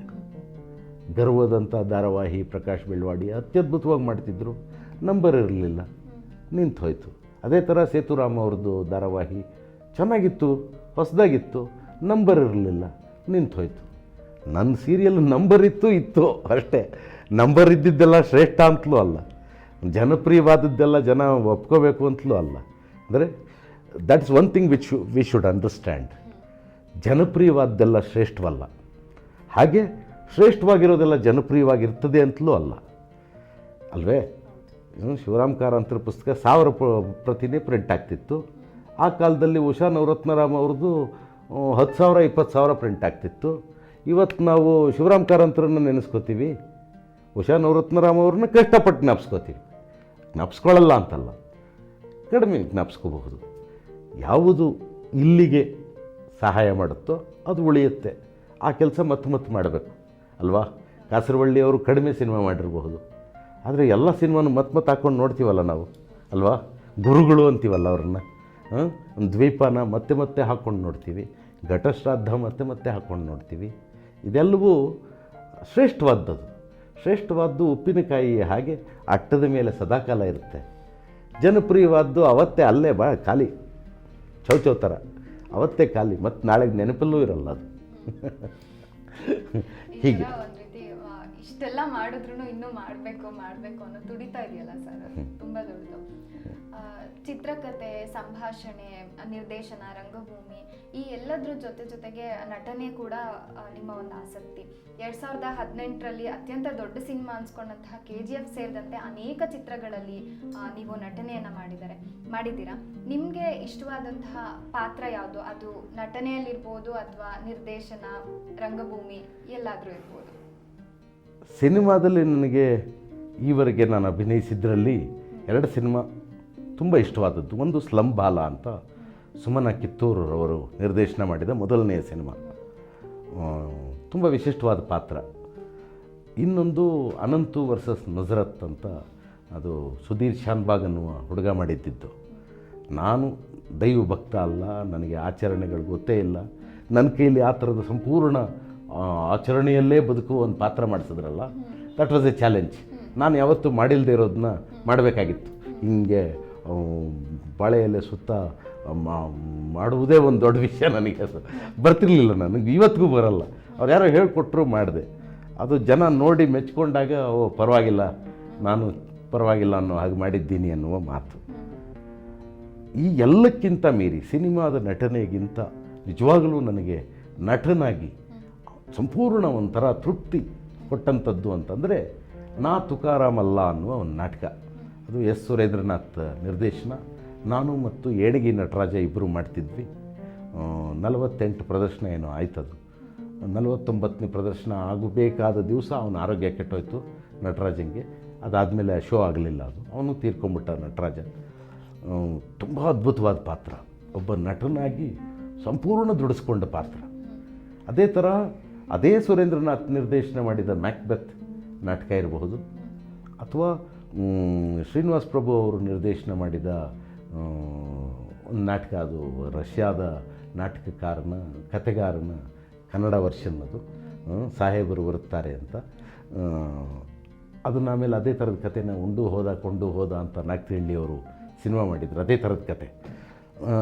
ಹೀಗೆ ಒಂದು 3-4 ಪಾತ್ರಗಳು ರಂಗಭೂಮಿಯಲ್ಲಿ ನನ್ನನ್ನು ಆವರಿಸಿಕೊಂಡು ನನ್ನಿಂದ ಸಂಪೂರ್ಣ ಪಡ್ಕೊಂಡಿದ್ದು ಇದೆ. ಹಾಗೆ ಏನೂ ಅಲ್ಲದೆ ತಮಾಷೆ ಮಾಡಿಕೊಂಡು ತರಲೆ ಮಾಡಿಕೊಂಡು ಅಭಿನಯಿಸಿದ ನಾಟಕಗಳು ಇದೆ. ಆದರೆ ನಮ್ಮನ್ನು ಪೂರ್ತಿಯಾಗಿ ತೊಡಗಿಸ್ಕೊಳ್ಳುತ್ತಲ್ಲ, ಅದು ಕಾಡುತ್ತೆ. ರಾತ್ರಿ ನಿದ್ದೆ ಮಾಡೋಕ್ಕೆ ಬಿಡಲ್ಲ, ಒಂಥರ ಜ್ವರ ಬಂದಂಗೆ ಆಗುತ್ತೆ, ನಾಲಿಗೆ ತೊದಲ್ದಂಗೆ ಆಗುತ್ತೆ. ಅದು ನಿಜವಾಗ್ಲೂ ಅದರ ಶಕ್ತಿ. ಅದು if something is really precious and good, it disturbs you, it haunts you. ಹಾಗೆ ಕಾಡುವ ಪಾತ್ರಗಳು ಅಂತ ಈಚೆಗೆ ಸಿನಿಮಾದಲ್ಲಿ ಸಿಕ್ಕೇ ಇಲ್ಲ. ನಿಜ ಖುಷಿ ಆಗುತ್ತೆ ಸರ್, ಯಾಕಂದ್ರೆ ತುಂಬಾ ನೇರವಾಗಿ ಎಲ್ಲವನ್ನು ಕ್ರಿಟಿಸೈಸ್ ಮಾಡಿ ಇವತ್ತು ಮಾತಾಡೋದು ತುಂಬಾ ಕಡಿಮೆ ಆಗಿದೆ. ಸೊ ನಿಮ್ಮ ಮಾತುಗಳು ಕೇಳೋಕ್ಕೆ ನಿಜವಾಗ್ಲೂ ಖುಷಿ ಆಗುತ್ತೆ. ನೀವು ಚಿತ್ರಕಾರರು ಅಂತ ಒಂದ್ ಕಡೆ ಹೇಳ್ಕೊಂಡಿದ್ದೀರಾ. ಸೊ ಈ ಅಪರೂಪದ ಮುಖದ ಬಗ್ಗೆ ಒಂದಷ್ಟು ಹೇಳಿ. ಚಿತ್ರಕಾರ ಅದೇ ಹೇಳಿದ್ದೆ ನೋಡಿ, ನಾನು ಸಣ್ಣವನಿದ್ದಾಗ ಆನಾ ಸುಬ್ಬರಾಯರು ಕರೆದು ಚಿತ್ರ ಬರೆಸೋರು. ಹಾಗೆ ಅವರು ನಮ್ಮನ್ನು ಬರ್ರೋ ನಾಳೆ ಎಕ್ಸಾಮು ಅಂತ ಕರ್ಕೊಂಡೋಗೋರು. ಲೋಯರ್ ಗ್ರೇಡ್ ಎಕ್ಸಾಮ್ ಪಾಸ್ ಮಾಡಿಬಿಟ್ಟೆ, ಹಾಗೆ ಹೈಯರ್ ಗ್ರೇಡ್ ಎಕ್ಸಾಮ್ ಪಾಸ್ ಮಾಡಿಬಿಟ್ಟೆ.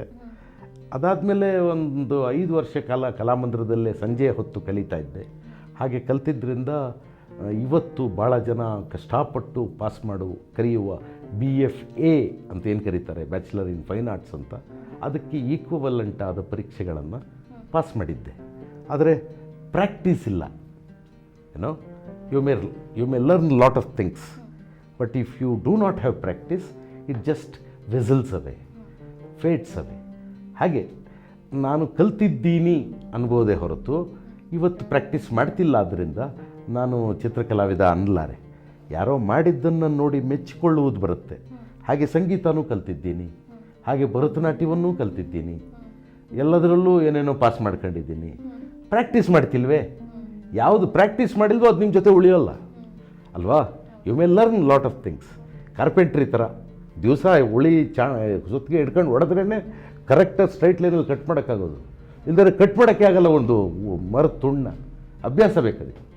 ಅಭ್ಯಾಸ ಇಲ್ಲದೇ ಇರುವುದರಿಂದ ನಾನು ಅದೆಲ್ಲ ನನಗೆ ಗೊತ್ತಿದೆ ಅಂತ ಹೇಳಬಹುದು, ಬರುತ್ತೆ ಅಂತ ಹೇಳಲ್ಲ. ವ್ಯತ್ಯಾಸ ನೀವು ಅರ್ಥ ಮಾಡ್ಕೋಬೇಕು.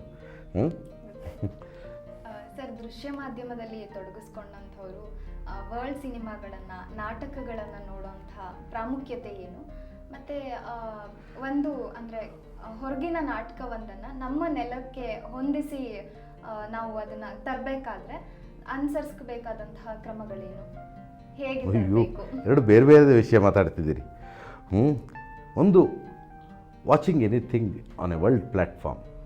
ನಾನು ಸುಚಿತ್ರ ಫಿಲ್ಮ್ ಸೊಸೈಟಿಯ ಅಧ್ಯಕ್ಷ. ಈಗ ನಾವು ತಿಂಗಳಿಗೆ ಕನಿಷ್ಠ ಅಂದರೂ 20 ಶ್ರೇಷ್ಠ ಸಿನಿಮಾ ನೋಡ್ತಾ ಇರ್ತೀವಿ.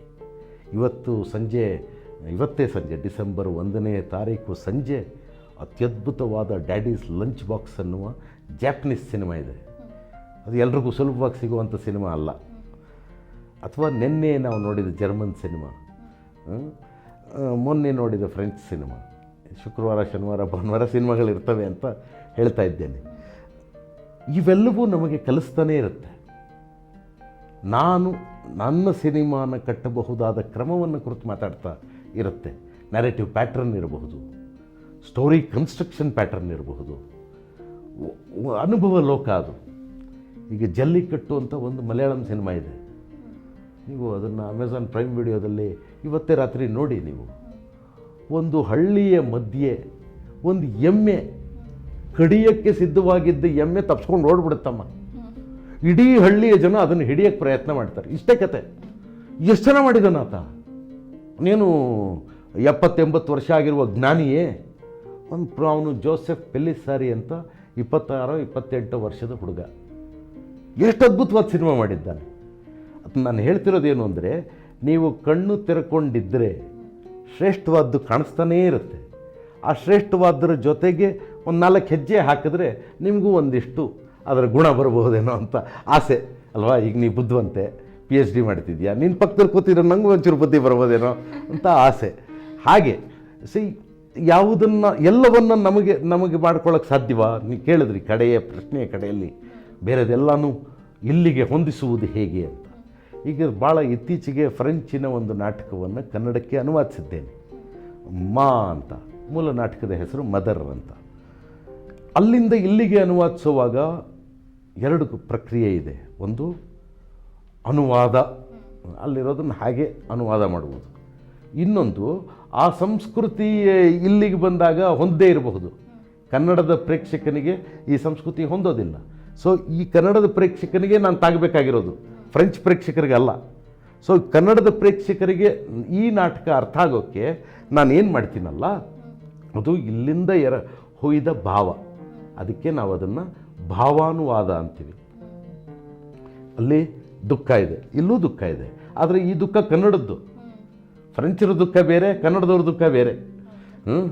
ಕನ್ನಡದಲ್ಲಿ ತಾಯಿ ಅನುಭವಿಸುವ ಕಷ್ಟಗಳು ಬೇರೆ, ಕಲ್ಚರೇ ಬೇರೆ, ಈ ಜಗತ್ತೇ ಬೇರೆ. ಕರ್ನಾಟಕದ ಅಥವಾ ತಮಿಳುನಾಡಿನ ಜಗತ್ತಿಗೆ ಎಷ್ಟು ವ್ಯತ್ಯಾಸ ಇದೆಯೋ ಹಾಗೆ ಫ್ರೆಂಚರ ಜಗತ್ತಿಗೆ ಸಂಪೂರ್ಣ ತದ್ವಿರುದ್ಧವಾದ್ದು. ಸೊ ಹೀಗಾಗಿ ಅನುವಾದ ಅಂತ ಮಾಡಿದ್ರೆ ತಾಗದೆ ಹೋಗಬಹುದು. ತಾಗಬೇಕು ಅನ್ನುವ ಕಾರಣಕ್ಕೆ ನಾವು ಒಂದು ನಾಟಕ ಮಾಡ್ತಿರೋದ್ರಿಂದ, ಅಥವಾ ಯಾವುದೋ ಒಂದು ಅಲ್ಲಿಂದ ಇಲ್ಲಿಗೆ ತರ್ತಾ ಇರೋದ್ರಿಂದ ತಾಗುವುದಕ್ಕೆ ಬೇಕಾ? ತಾಗುವುದು ಅಂದರೆ getting A connect.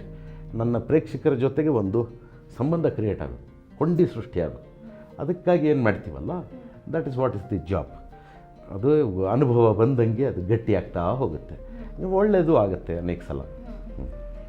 Sir, dubbing ಅನ್ನೋದು ಕನ್ನಡ ಭಾಷೆ ಮತ್ತು ಸಂಸ್ಕೃತಿಗೆ ಮಾಡುವಂಥ ಅಪಚಾರ ಅಂತ ತುಂಬ ಹಿಂದಿನಿಂದ ನೀವು ಹೇಳ್ತಾನೆ ಬಂದಿದ್ದೀರಾ.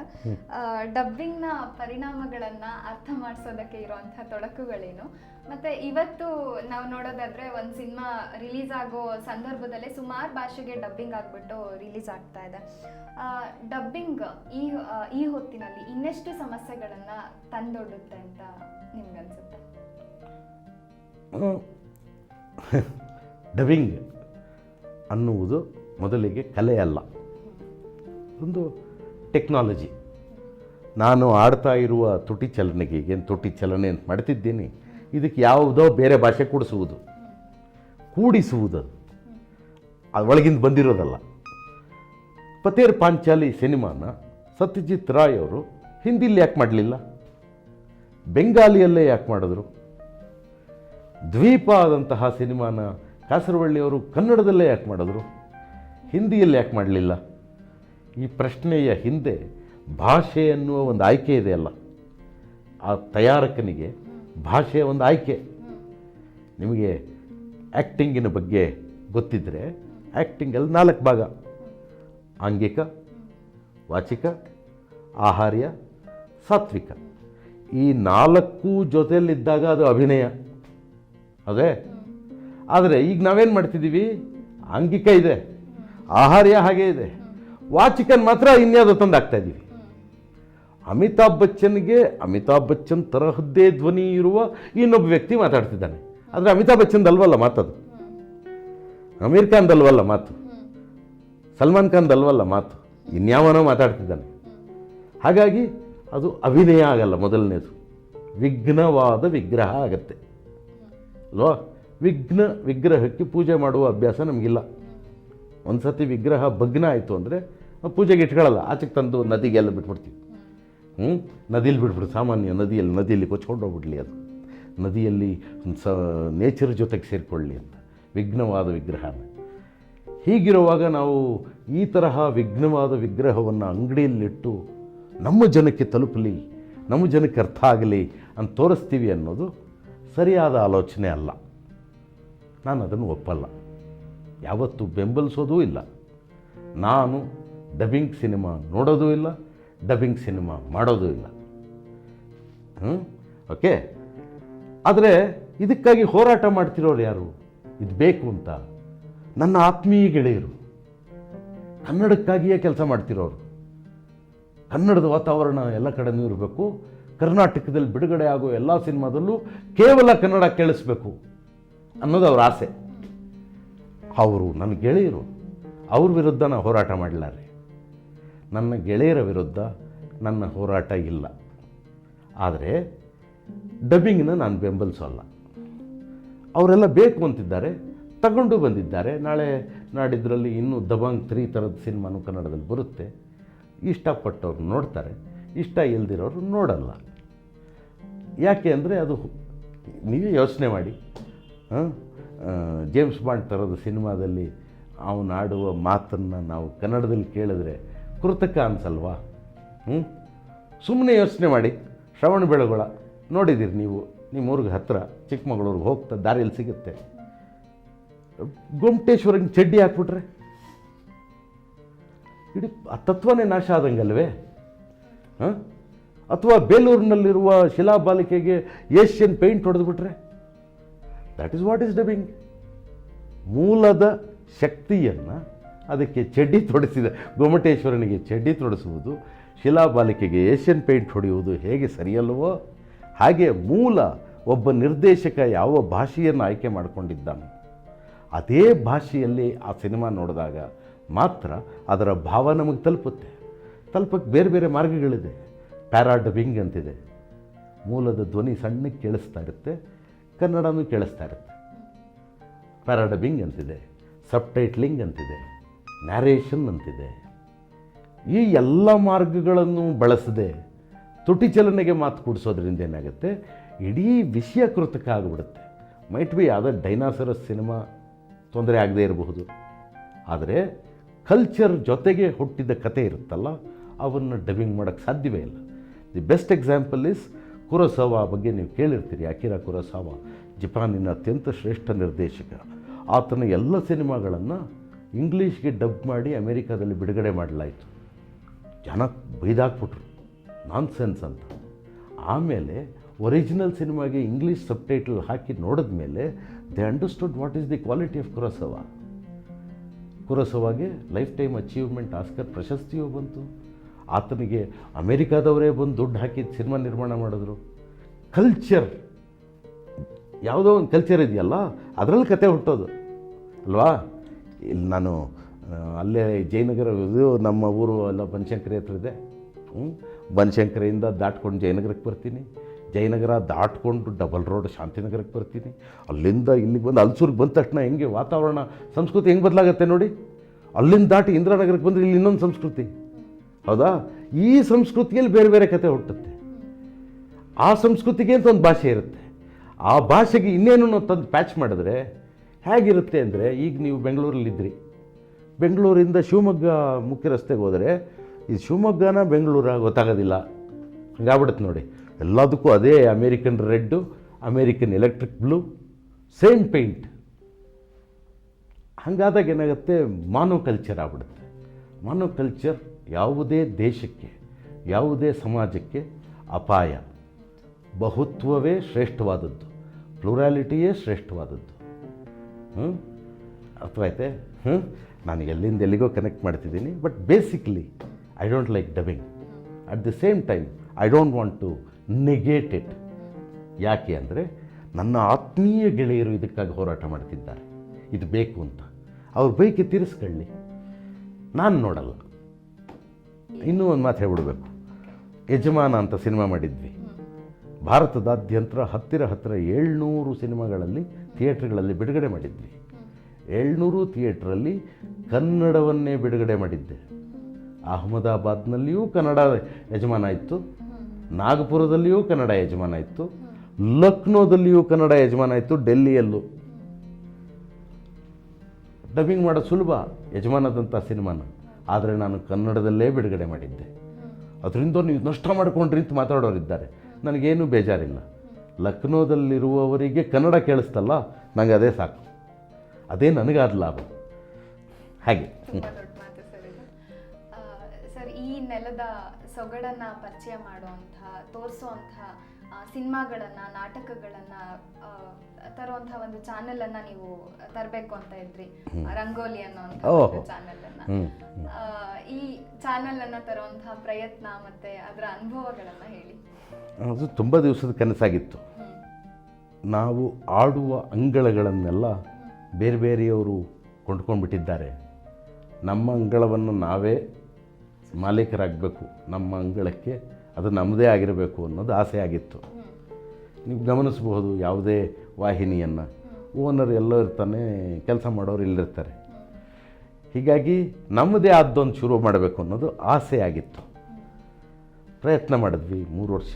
2015ರಿಂದ ನಿರಂತರವಾಗಿ ಪ್ರಯತ್ನ ಮಾಡಿದ್ವಿ. 17 ಜನವರಿ 15ಕ್ಕೆ ಈ ಚಾನಲ್ ಶುರು ಆಗಬೇಕಿತ್ತು. ಅದಕ್ಕೆ ಬೇಕಾದ ಬಿಲ್ಡಿಂಗ್ ತೊಗೊಂಡ್ವಿ, ಆಫೀಸ್ ಮಾಡಿದ್ವಿ, ಎಲ್ಲ ಎವ್ರಿಥಿಂಗ್ ವಾಸ್ ಡನ್. ಬಟ್ 2016ರಲ್ಲಿ ಏನು ನೋಟು ಅಮಾನ್ಯೀಕರಣ ಅಂತಾಯಿತು, ಅದರ ಬೆನ್ನಲ್ಲೇ ನಮ್ಮ ಜೊತೆಗೆ ಯಾರು ಪಾರ್ಟ್ನರ್ಸ್ ಅಂತ ಬಂದಿದ್ದರೋ 3 ಜನ ಬಿಟ್ಟು ಹೊಟ್ಟೋದ್ರು. ಅವ್ರು ಬಿಟ್ಟು ಹೊಟ್ಟೋದ ಕೂಡಲೇ ನಮಗೆ ಆದಾಯ, ದುಡ್ಡು ಹೂಡಬೇಕಲ್ಲ, ಅದು ದಿವಸ ದುಡ್ಡು ಹೂಡಬೇಕಾದ ಜಾಗ, ದುಡ್ಡು ಹೂಡುವವರು ಸಂಖ್ಯೆ ಕಡಿಮೆ ಆಗೋಯಿತು. ಅದು ಹಾಗೆ ಮುಂದುವರಿತು. ಏನು ಮಾಡಿದ್ರು ಬೇರೆಯ ವೆಂಚರ್ ಕ್ಯಾಪಿಟಲಿಸ್ಟ್ಗಳ ಜೊತೆಗೆ ಸಿಕ್ಕಲಿಲ್ಲ. We were not able to start. ಪ್ಯಾರಲಲ್ಲಿ ಟೆಲಿವಿಷನ್ ಮಾರ್ಕೆಟ್ ಅನ್ನೋದು, ಅದು ನಿನ್ನೆ ಪತ್ರಿಕೆ ಪ್ರಜಾವಾಣಿ ಥರದ ಮುಖಪುಟ ನೋಡಿದ್ರೆ ನಿಮಗೆ ಗೊತ್ತಾಗುತ್ತೆ. GDP ಎಷ್ಟು ಇಳಿದಿದೆ ಅನ್ನೋದು ನಿಮಗೆ ಗೊತ್ತಾಗುತ್ತೆ. Purchasing power has come down. ಜನಕ್ಕೆ ಸರ್ಕಾರದ ಪಾಲಿಸಿಗಳ ಬಗ್ಗೆ ನಂಬಿಕೆ ಕಡಿಮೆ ಆಗಿದೆ. ನೋಟನ್ನು ಅಂಗಡಿಯಲ್ಲಿ ಕೊಂಡುಕೊಂಡು ಬದಲಾಯಿಸೋ ಬದಲು ಬೇರೆ ಇನ್ನೆಲ್ಲೋ ಬಳಸ್ಕೋತಾ ಇದ್ದಾರೆ ಅಂತ ಅನಿಸುತ್ತೆ. ಒಟ್ಟಾರೆಯಾಗಿ ಮಾರ್ಕೆಟ್ಟು ಚೆನ್ನಾಗಿಲ್ಲ. ಹೀಗಾಗಿ ಮಾರ್ಕೆಟ್ ಚೆನ್ನಾಗಿಲ್ದಿರೋದ್ರಿಂದ ಯಾವನು ಜಾಹೀರಾತು ಕೊಡಬೇಕು ಅವನು ಜಾಹೀರಾತು ಕೊಡೋದು ಕಡಿಮೆ ಆಗಿದೆ. ಜಾಹೀರಾತು ಕೊಡೋದು ಕಡಿಮೆ ಆದರೆ ಟೆಲಿವಿಷನ್ಗೆ ಬರುವ ಆದಾಯ ಕಡಿಮೆ ಆಗುತ್ತೆ. ಆದಾಯ ಕಡಿಮೆ ಆದರೆ ನಮಗೆ ಬರುವ ಆದಾಯ ಕಡಿಮೆ ಆಗುತ್ತೆ. ಹೀಗೆ ಅದೊಂದು ಚಕ್ರ. ಈ ಚಕ್ರದ ಹಿನ್ನೆಲೆಯಲ್ಲಿ ನಾವು ಈ ನಿಮಿಷದವರೆಗೆ ಸ್ಟಾರ್ಟ್ ಮಾಡೋಕ್ಕೆ ಆಗಿಲ್ಲ. ಪ್ರಾಯಶಃ ಕಷ್ಟವೂ ಆಗಬಹುದೇನೋ. ಪ್ರತಿ ದಿವಸ ಅದರ ಇನ್ವೆಸ್ಟ್ಮೆಂಟಿನ ಸೈಜ್ ದೊಡ್ಡದಾಗ್ತಿದೆ, ರಿಟರ್ನ್ಸ್ ಕಡಿಮೆ ಆಗ್ತಿದೆ. ಕನ್ನಡದಲ್ಲೇ ಈಗ ಸರಿಸುಮಾರು 22 ನ್ಯೂಸ್ ಚಾನಲ್ಗಳಿದ್ದಾವೆ, ಅಥವಾ ಒಂದು 4 ಕಡಿಮೆ ಆಗಿರಬೇಕು, ಈಗ 4-5 ಬಾಗಿಲಾಕೊಂಡಿದ್ದಾವೆ. ಹಾಗಾಗಿ ಒಂದು 18 ಅನ್ನಬಹುದು. ಜೊತೆಗೆ 6-7 ಜನರಲ್ ಎಂಟರ್ಟೈನ್ಮೆಂಟ್ ಚಾನಲ್ಗಳಿದ್ದಾವೆ. ಜೊತೆಗೆ ಯೂಟ್ಯೂಬ್ ಬೇಸ್ಡ್ ಚಾನಲ್ಗಳಿದ್ದಾವೆ. ಆಮೇಲೆ ಕೇಬಲ್ ಚಾನಲ್ಗಳಿದ್ದಾವೆ. ಬಹುತೇಕ ಚಾನಲ್ಗಳು ತಮ್ಮ ಹಣವನ್ನು ಹುಟ್ಟಿಸ್ಕೊಳ್ಳೋಕ್ಕೆ ಸಾಧ್ಯ ಆಗ್ತಿಲ್ಲ. ದೊಡ್ಡ ಚಾನಲ್ಗಳನ್ನು ಬಿಟ್ಟರೆ, ಅದು ದೊಡ್ಡ ಹೆಸರಿರುವ, ದೊಡ್ಡ ನಂಬರ್ ಇರುವ ಚಾನಲ್ಗಳು, ಅವಕ್ಕೆ ಜಾಹೀರಾತು ಬರುತ್ತೆ. ಸಣ್ಣ ನಂಬರ್ ಇರೋರಿಗೆ ಬರೋಲ್ಲ. ಸೊ ಹೀಗಾಗಿ ಸಣ್ಣವರಾದ್ದರಿಂದ ದೊಡ್ಡದರ ಜೊತೆಗೆ ಹೊಡೆದಾಡುವ ಶಕ್ತಿ ಇಲ್ಲದೆ ನಾವಿನ್ನೂ ಆ ಆಲೋಚನೆಯನ್ನು ಒಂಥರ ಶುರು ಮಾಡೋದು ಸಾಧ್ಯ ಆಗಿಲ್ಲ. ಬಟ್ 3 ವರ್ಷ ಕಷ್ಟಪಟ್ವಿ. ಶುರು ಮಾಡೇ ಬಿಡಬೇಕು ಅಂತಿದ್ವಿ. ಜನವರಿ 17ರ ಸಂಕ್ರಾಂತಿಯ ದಿವಸ ಚಾಲನೆ ಆಗಬೇಕಿತ್ತು. 2016 ನವೆಂಬರ್ 8ನೇ ತಾರೀಕು ಮಧ್ಯರಾತ್ರಿ ನಮ್ಮ ಸಾಹೇಬರು ಸರಿಯಾಗಿ ಕಪಾಳಕ್ಕೆ ಬಾರಿಸಿದ್ರು. ನಾವು ಪ್ರಜ್ಞೆ ತಪ್ಪಿದೋದ್ವಿ. ಇಲ್ಲ, ಮೇ ನಾಟ್ ಬಿ ಪಾಸಿಬಲ್. ನನಗೂ ಈಗ ಬರುವ ವರ್ಷ ಇನ್ನೊಂದು 2020 ಆದರೆ 58 ಆಗುತ್ತೆ. ಈಗ ರಿಸ್ಕ್ ತೊಗೋಬೇಕಾ ಅನಿಸುತ್ತೆ. ನನ್ನ ಮಕ್ಕಳಿಗೆ ಸಾಲ ಬಿಟ್ಟು ಹೋಗಬೇಕಾದ ಪರಿಸ್ಥಿತಿ ಬರಬಾರ್ದಲ್ವ. ನಾನು 50ರಲ್ಲಿದ್ದಾಗ ಯೋಚನೆ ಮಾಡಿದ್ದಕ್ಕೂ 58 ಆದಾಗ ಯೋಚನೆ ಮಾಡೋಕ್ಕೂ ವ್ಯತ್ಯಾಸ ಇರುತ್ತಲ್ವ. May not be possible. ಇನ್ಯಾರು ಮಾಡ್ತಾರೆ ಅಂದರೆ ಸಹಾಯ ಮಾಡೋಕ್ಕೆ ಹೋಗ್ಬಹುದೇನೋ, ನಾನೇ ಮಾಡಲಾರೆ ಅಂತ ಅನಿಸುತ್ತೆ.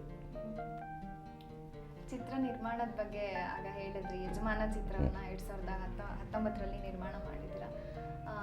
ಉಪ್ಪಿನ ಕಾಗದ, ಅನೇಕ ಚಿತ್ರಗಳನ್ನ, ಈ ರೀತಿಯ ವಿಭಿನ್ನವಾಗಿರುವಂತಹ ಚಿತ್ರಗಳನ್ನ ಕೂಡ ನೀವು ನಿರ್ಮಾಣ ಮಾಡಿದ್ದೀರಾ. ನಿಮ್ಮ ಚಿತ್ರ ನಿರ್ಮಾಣದ ಕನಸುಗಳನ್ನ ಹೇಳಿ ಸರ್. ಇದೆಲ್ಲ ಪಾರ್ಟ್ ಆಫ್ ದಿ ಪ್ರಯಾಣದಲ್ಲಿ ಜೊತೆಯಾದ ಸಂಗಾತಿಗಳಿವೆಲ್ಲ. ಯಾವುದು ನಾನು ಬಯಸಿದ್ದಲ್ಲ. ನಾನು ಮೊದಲ ಧಾರಾವಾಹಿಯನ್ನು ಮಾಡಿದ್ದೆ ಒಂದು ಆಕಸ್ಮಿಕ, ಮೆಗಾ ಧಾರಾವಾಹಿ ಮಾಡಿದ್ದು ಮತ್ತೊಂದು ಆಕಸ್ಮಿಕ, ನಾನು ನಿರ್ಮಾಪಕ ಆಗಿದ್ದು ಆಕಸ್ಮಿಕ. ಆಗ 4 ತಂತಿ ಎನ್ನುವ ಧಾರಾವಾಹಿ ಮಾಡ್ತಾಯಿದ್ದೆ. ನನಗೆ ನನ್ನ ಬಳಿಗೆ ಈ ಅಭಯ್ ಸಿಂಹ ಅನ್ನೋ ಹುಡುಗ ಬಂದ. ನಾನು ಇದೊಂದು ಕತೆ ಮಾಡಿದ್ದೀನಿ, ನೀವು ನಿರ್ಮಾಣ ಮಾಡ್ತೀರಾ ಅಂತ ಕೇಳ್ದ. ಎಷ್ಟಾಗುತ್ತೆ ಬಡ್ಜೆಟ್ಟು, ಎಷ್ಟೋ ಹೇಳ್ದ.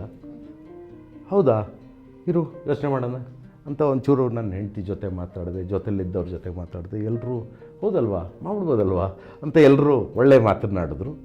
ವಿ ಪ್ರೊಡ್ಯೂಸ್ಡ್ ಗುಬ್ಬಚ್ಚಿಗಳು ಅನ್ನೋ ಸಿನಿಮಾ ಮಾಡಿದ್ವಿ. ಅದು ನನ್ನ ನಿರ್ಮಾಣದ ಮೊದಲ ಸಿನಿಮಾ. ಅದಕ್ಕೆ ಮುಂಚೆ ಮಾಡಿದ್ದೆ, ನನ್ನ ಅಂದರೆ ಸ್ನೇಹ ಸಂಗಮ ಅಂತ ಒಂದು ಕಂಪ್ನಿ 12 ಜನ ಸೇರ್ಕೊಂಡು ಮಾಡಿದ್ವಿ. ಅದರಿಂದ ಅರ್ಥ ಅನ್ನೋ ಸಿನಿಮಾ ಮಾಡಿದ್ದೆ ಅಷ್ಟೇ. ಆಮೇಲೆ ಫಿಸ್ಲೌಟ್ ಆಗೋಗಿತ್ತದು. ಮತ್ತೆ ಇನ್ನೊಂದು ಸಿನಿಮಾ ಮಾಡೋಕ್ಕಾಗಿರಲಿಲ್ಲ. ಗೆಳೆಯರೆಲ್ಲ 2 ಲಕ್ಷ ರೂಪಾಯಿ ಹಾಕ್ಕೊಂಡು ಒಂದು ಸಿನಿಮಾ ಮಾಡಿದ್ವಿ. ಈಗ ನಾನೇ ಪ್ರೊಡ್ಯೂಸ್ ಮಾಡೋದು. Gubbachchigalu was my first production. Fortunately ಅದಕ್ಕೊಂದು ಗೋಲ್ಡನ್ ಮೆಡಲ್ ಬಂದ್ಬಿಡ್ತು, ಅತ್ಯುತ್ತಮ ಮಕ್ಕಳ ಚಿತ್ರ ಪ್ರಶಸ್ತಿ ಬಂದ್ಬಿಡ್ತು. ರಾಷ್ಟ್ರಪತಿಗಳ ಹತ್ತಿರ ನಾನು ಹೋಗಲ್ಲ ನೀನು ಹೋಗು ಅಂತ ಹೆಂಡತಿನ ಕಳಿಸಿ, ಹೆಂಡತಿ ರಾಷ್ಟ್ರಪತಿಗಳ ಗೋಲ್ಡ್ ಮೆಡಲು ತಗೊಳ್ಳೋ ಹಾಗೆ ಮಾಡಿದೆ. ಬೇರೆ ಯಾರೋ ಆಗಿದ್ದರೆ ಹೆಂಡ್ತಿನ ಕಳಿಸ್ತಿರ್ಲಿಲ್ವೇನೋ, ತಾನೇ ಹೋಗ್ತೀನಿ ಅಂತಿದ್ದು ನಾನು.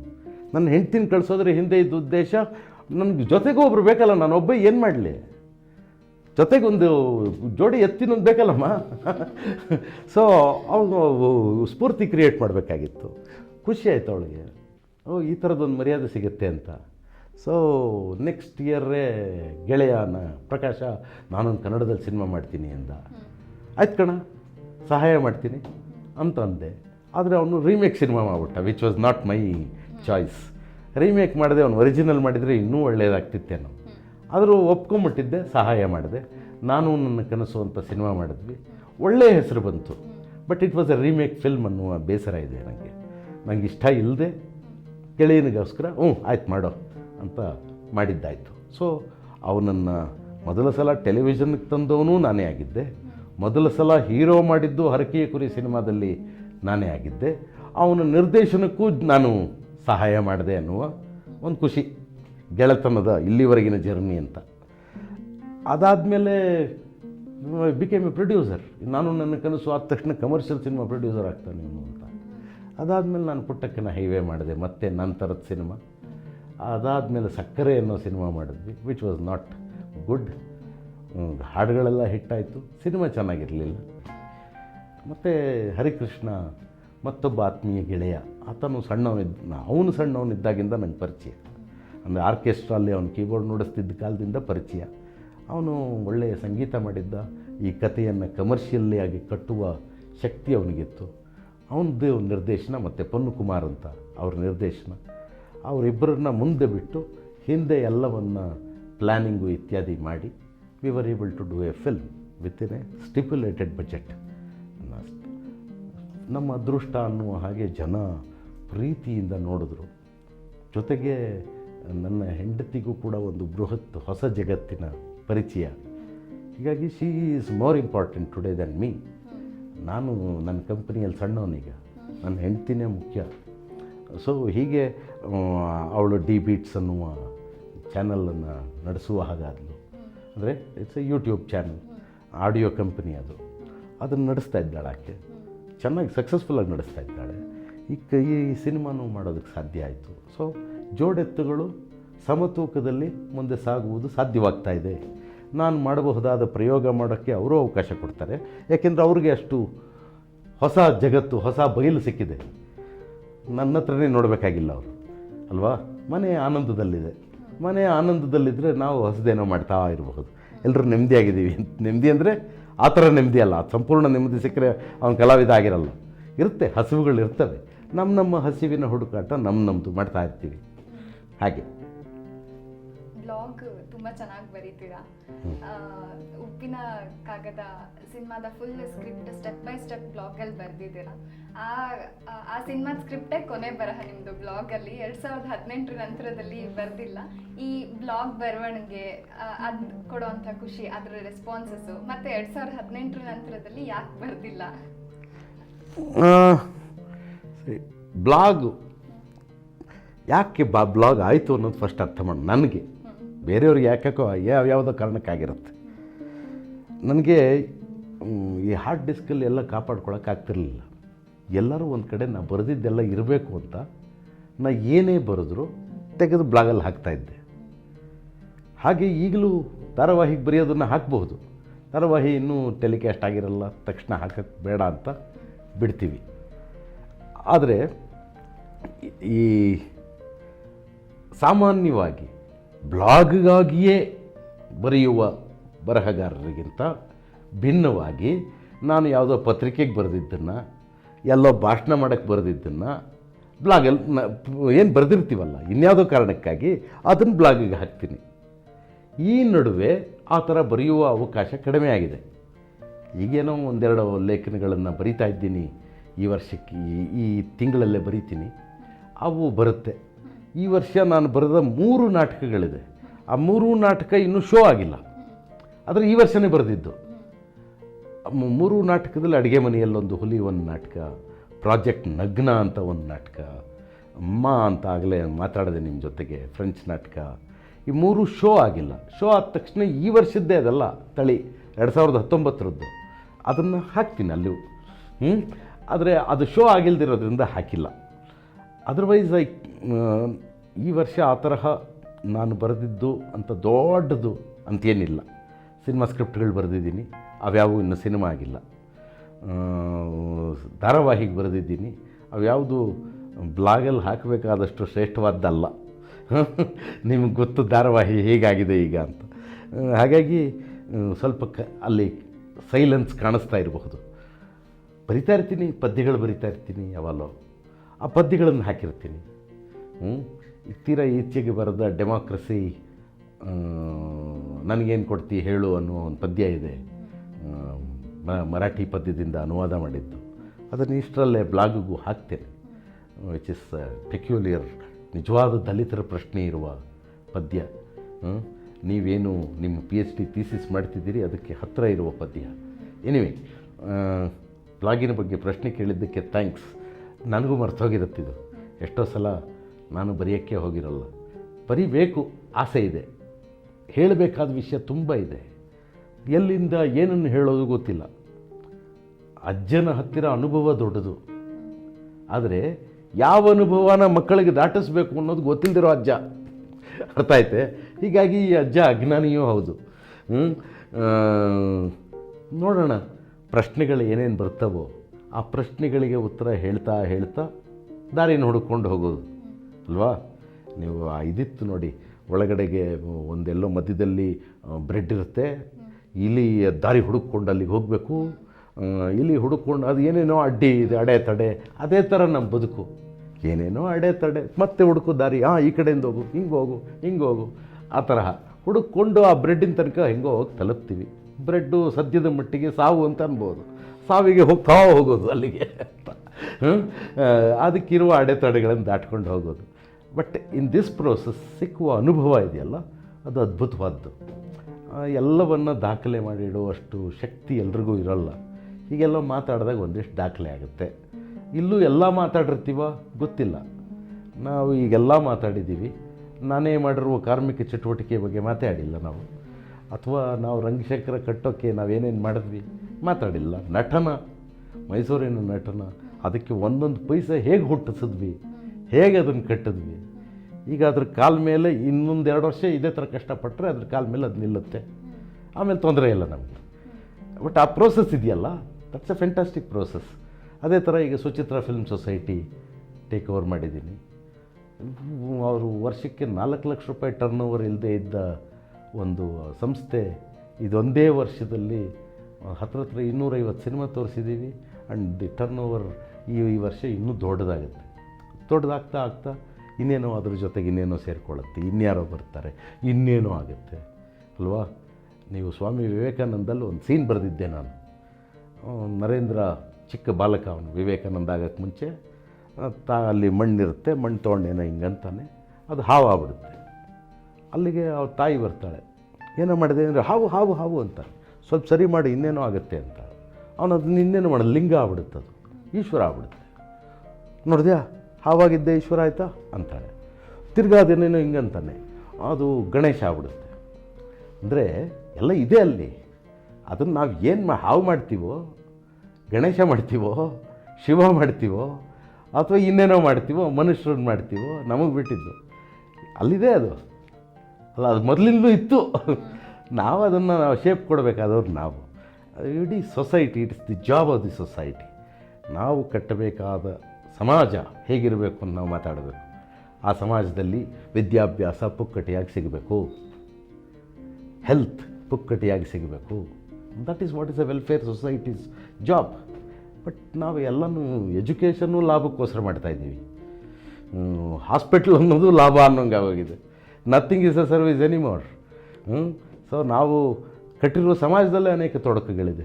ಆ ಸಮಾಜನೂ ಸರಿ ಮಾಡಬೇಕಾದ ನಮ್ಮ ಜವಾಬ್ದಾರಿ. Let us work together. ನಾಳೆ ಒಳ್ಳೆಯದೇ ಆಗುತ್ತೆ, ನಾಳೆ ಚೆನ್ನಾಗೇ ಇದೆ. I have no doubts about tomorrow. ನಾಳೆ ಚೆನ್ನಾಗಾಗೇ ಆಗುತ್ತೆ, in spite of all this nonsenses around us. ಯಾರೋ ಮುಸ್ಲಿಮ ಸಂಸ್ಕೃತ ಹೇಳ್ಕೊಡ್ತಾನೆ ಅಂದರೆ ಅವನನ್ನು ಕಾಲೇಜಿಂದ ಯೂನಿವರ್ಸಿಟಿಯಿಂದ ಓಡಿಸ್ತೀವಿ ಅನ್ನೋ ಜನನೂ ಇದ್ದಾರೆ. ನನಗೆ ಸಂಸ್ಕೃತ ಪಾಠ ಮಾಡಿದ್ದು ಮುಸ್ಲಿಂ ಮೇಷ್ಟ್ರೆ, ನನಗೇನು ತೊಂದರೆ ಆಗಲಿಲ್ಲ ಅದರಿಂದ. ಹಾಗೆ ನಾವು ಜಗತ್ತನ್ನು ಮನುಷ್ಯರ ಜಗತ್ತನ್ನಾಗಿ ಮಾಡಿಕೊಂಡಾಗ ನಾವು ಆಡುವ ಎಲ್ಲ ಮಾತು, ನಾವು ಬದುಕ್ತಾ ಇರೋದು ಸಂಭ್ರಮ ಆಗುತ್ತೆ. ಇಲ್ಲದಿದ್ದರೆ ಮನುಷ್ಯತ್ವ ಬಿಟ್ಕೊಟ್ಬಿಟ್ಟಾಗ ಸಂಕಟ ಆಗ್ಬಿಡುತ್ತೆ. ಸಂಕಟದಿಂದ ಸಂಭ್ರಮದ ಕಡೆಗಿನ ಚಲನೆಯೇ ಬದುಕು. ಮಾಡೋಣ, ಪ್ರಯತ್ನ ಪಡೋಣ ಅಲ್ವಾ, ಏನಮ್ಮ? ಖಂಡಿತ. ನೀನು ಬೇಗ ಸರ್ಕಾರಿ ಅಧಿಕಾರಿಯಾಗು. ನಿನ್ನ ಹತ್ರ ನಾವು ಅಹವಾಲು ಹಿಡ್ಕೊಂಬರ್ತೀವಿ. ಕಾಡಲ್ಲಿರೋ ಜನಕ್ಕೆ, ಕಾಡಲ್ಲೇ ಬದುಕುವ ಜನಕ್ಕೆ ಒಳ್ಳೆಯದಾಗುವಂತಹ ಕಾಲ ನಿನ್ನಂಥವರಿಂದ ಆಗಲಿ. ಖಂಡಿತ ಸರ್. ಎಸ್, ನಿಜವಾಗ್ಲೂ ನಿಮ್ಮ ಜೊತೆ ಮಾತಾಡಿ ಖುಷಿ ಆಯಿತು ಸರ್. ನಿಮ್ಮ ಅನುಭವಗಳು, ನಿಮ್ಮ ಜೊತೆಗೆ ನಿಮಗೆ ಸಿಕ್ಕಿರುವಂತಹ ಒಡನಾಟ, ಅವ್ರ ಬಗ್ಗೆ ತಿಳ್ಕೊಳ್ಳೋ ಅಂಥದ್ದು, ಮತ್ತು ನಿಮ್ಮ ದೃಷ್ಟಿಕೋನ, ಅವೆಲ್ಲವೂ ತುಂಬ ಸಂತೋಷ ಆಯಿತು ಕೇಳಿ. ನಮ್ಮ ಮಾಧ್ಯಮ ಅನೇಕ ವೆಬ್ ಸಂಭಾಷಣೆ ಬಿಚ್ಚಿಟ್ಟ ಬುತ್ತಿಗೆ ಬಂದಿದ್ದಕ್ಕೆ ನಿಮಗೆ ತುಂಬ ಧನ್ಯವಾದ ಸರ್. ಕರೆದಿದ್ದಕ್ಕೆ ವಿಶೇಷವಾದ ಥ್ಯಾಂಕ್ಸ್. ಮಾತಾಡೋಕ್ಕೇನು ಯಾವಾಗ ಬೇಕಾದ್ರೂ ಆಗಬಹುದು, ಎಲ್ಲಿ ಬೇಕಾದ್ರೂ ಮಾತಾಡ್ಬೋದು. ಮಾಧ್ಯಮ ಅನೇಕದ ತಂಡ ಒಳ್ಳೆ ಕೆಲಸ ಮಾಡ್ತಿದೆ. ಇವರು ಇನ್ನೂ ಅನೇಕರನ್ನು ಹೀಗೆ ಕರೆದು ಬುತ್ತಿ ಬಿಚ್ಚಿಸ್ತಾ ಇದ್ದಾರೆ. ಎಷ್ಟು ಬುತ್ತಿಯನ್ನು ನೀವು ಪಡ್ಕೋತೀರೋ, ನಿಮ್ಮ ಶಕ್ತಿ, ನಿಮ್ಮ ಲಾಭ ಪಡ್ಕೊಳ್ಳಿ. ಮಾಧ್ಯಮ ಅನೇಕ ಈ ತಂಡವನ್ನು ಬೆಂಬಲಿಸಿ. ಒಳ್ಳೆಯದಾಗಲಿ.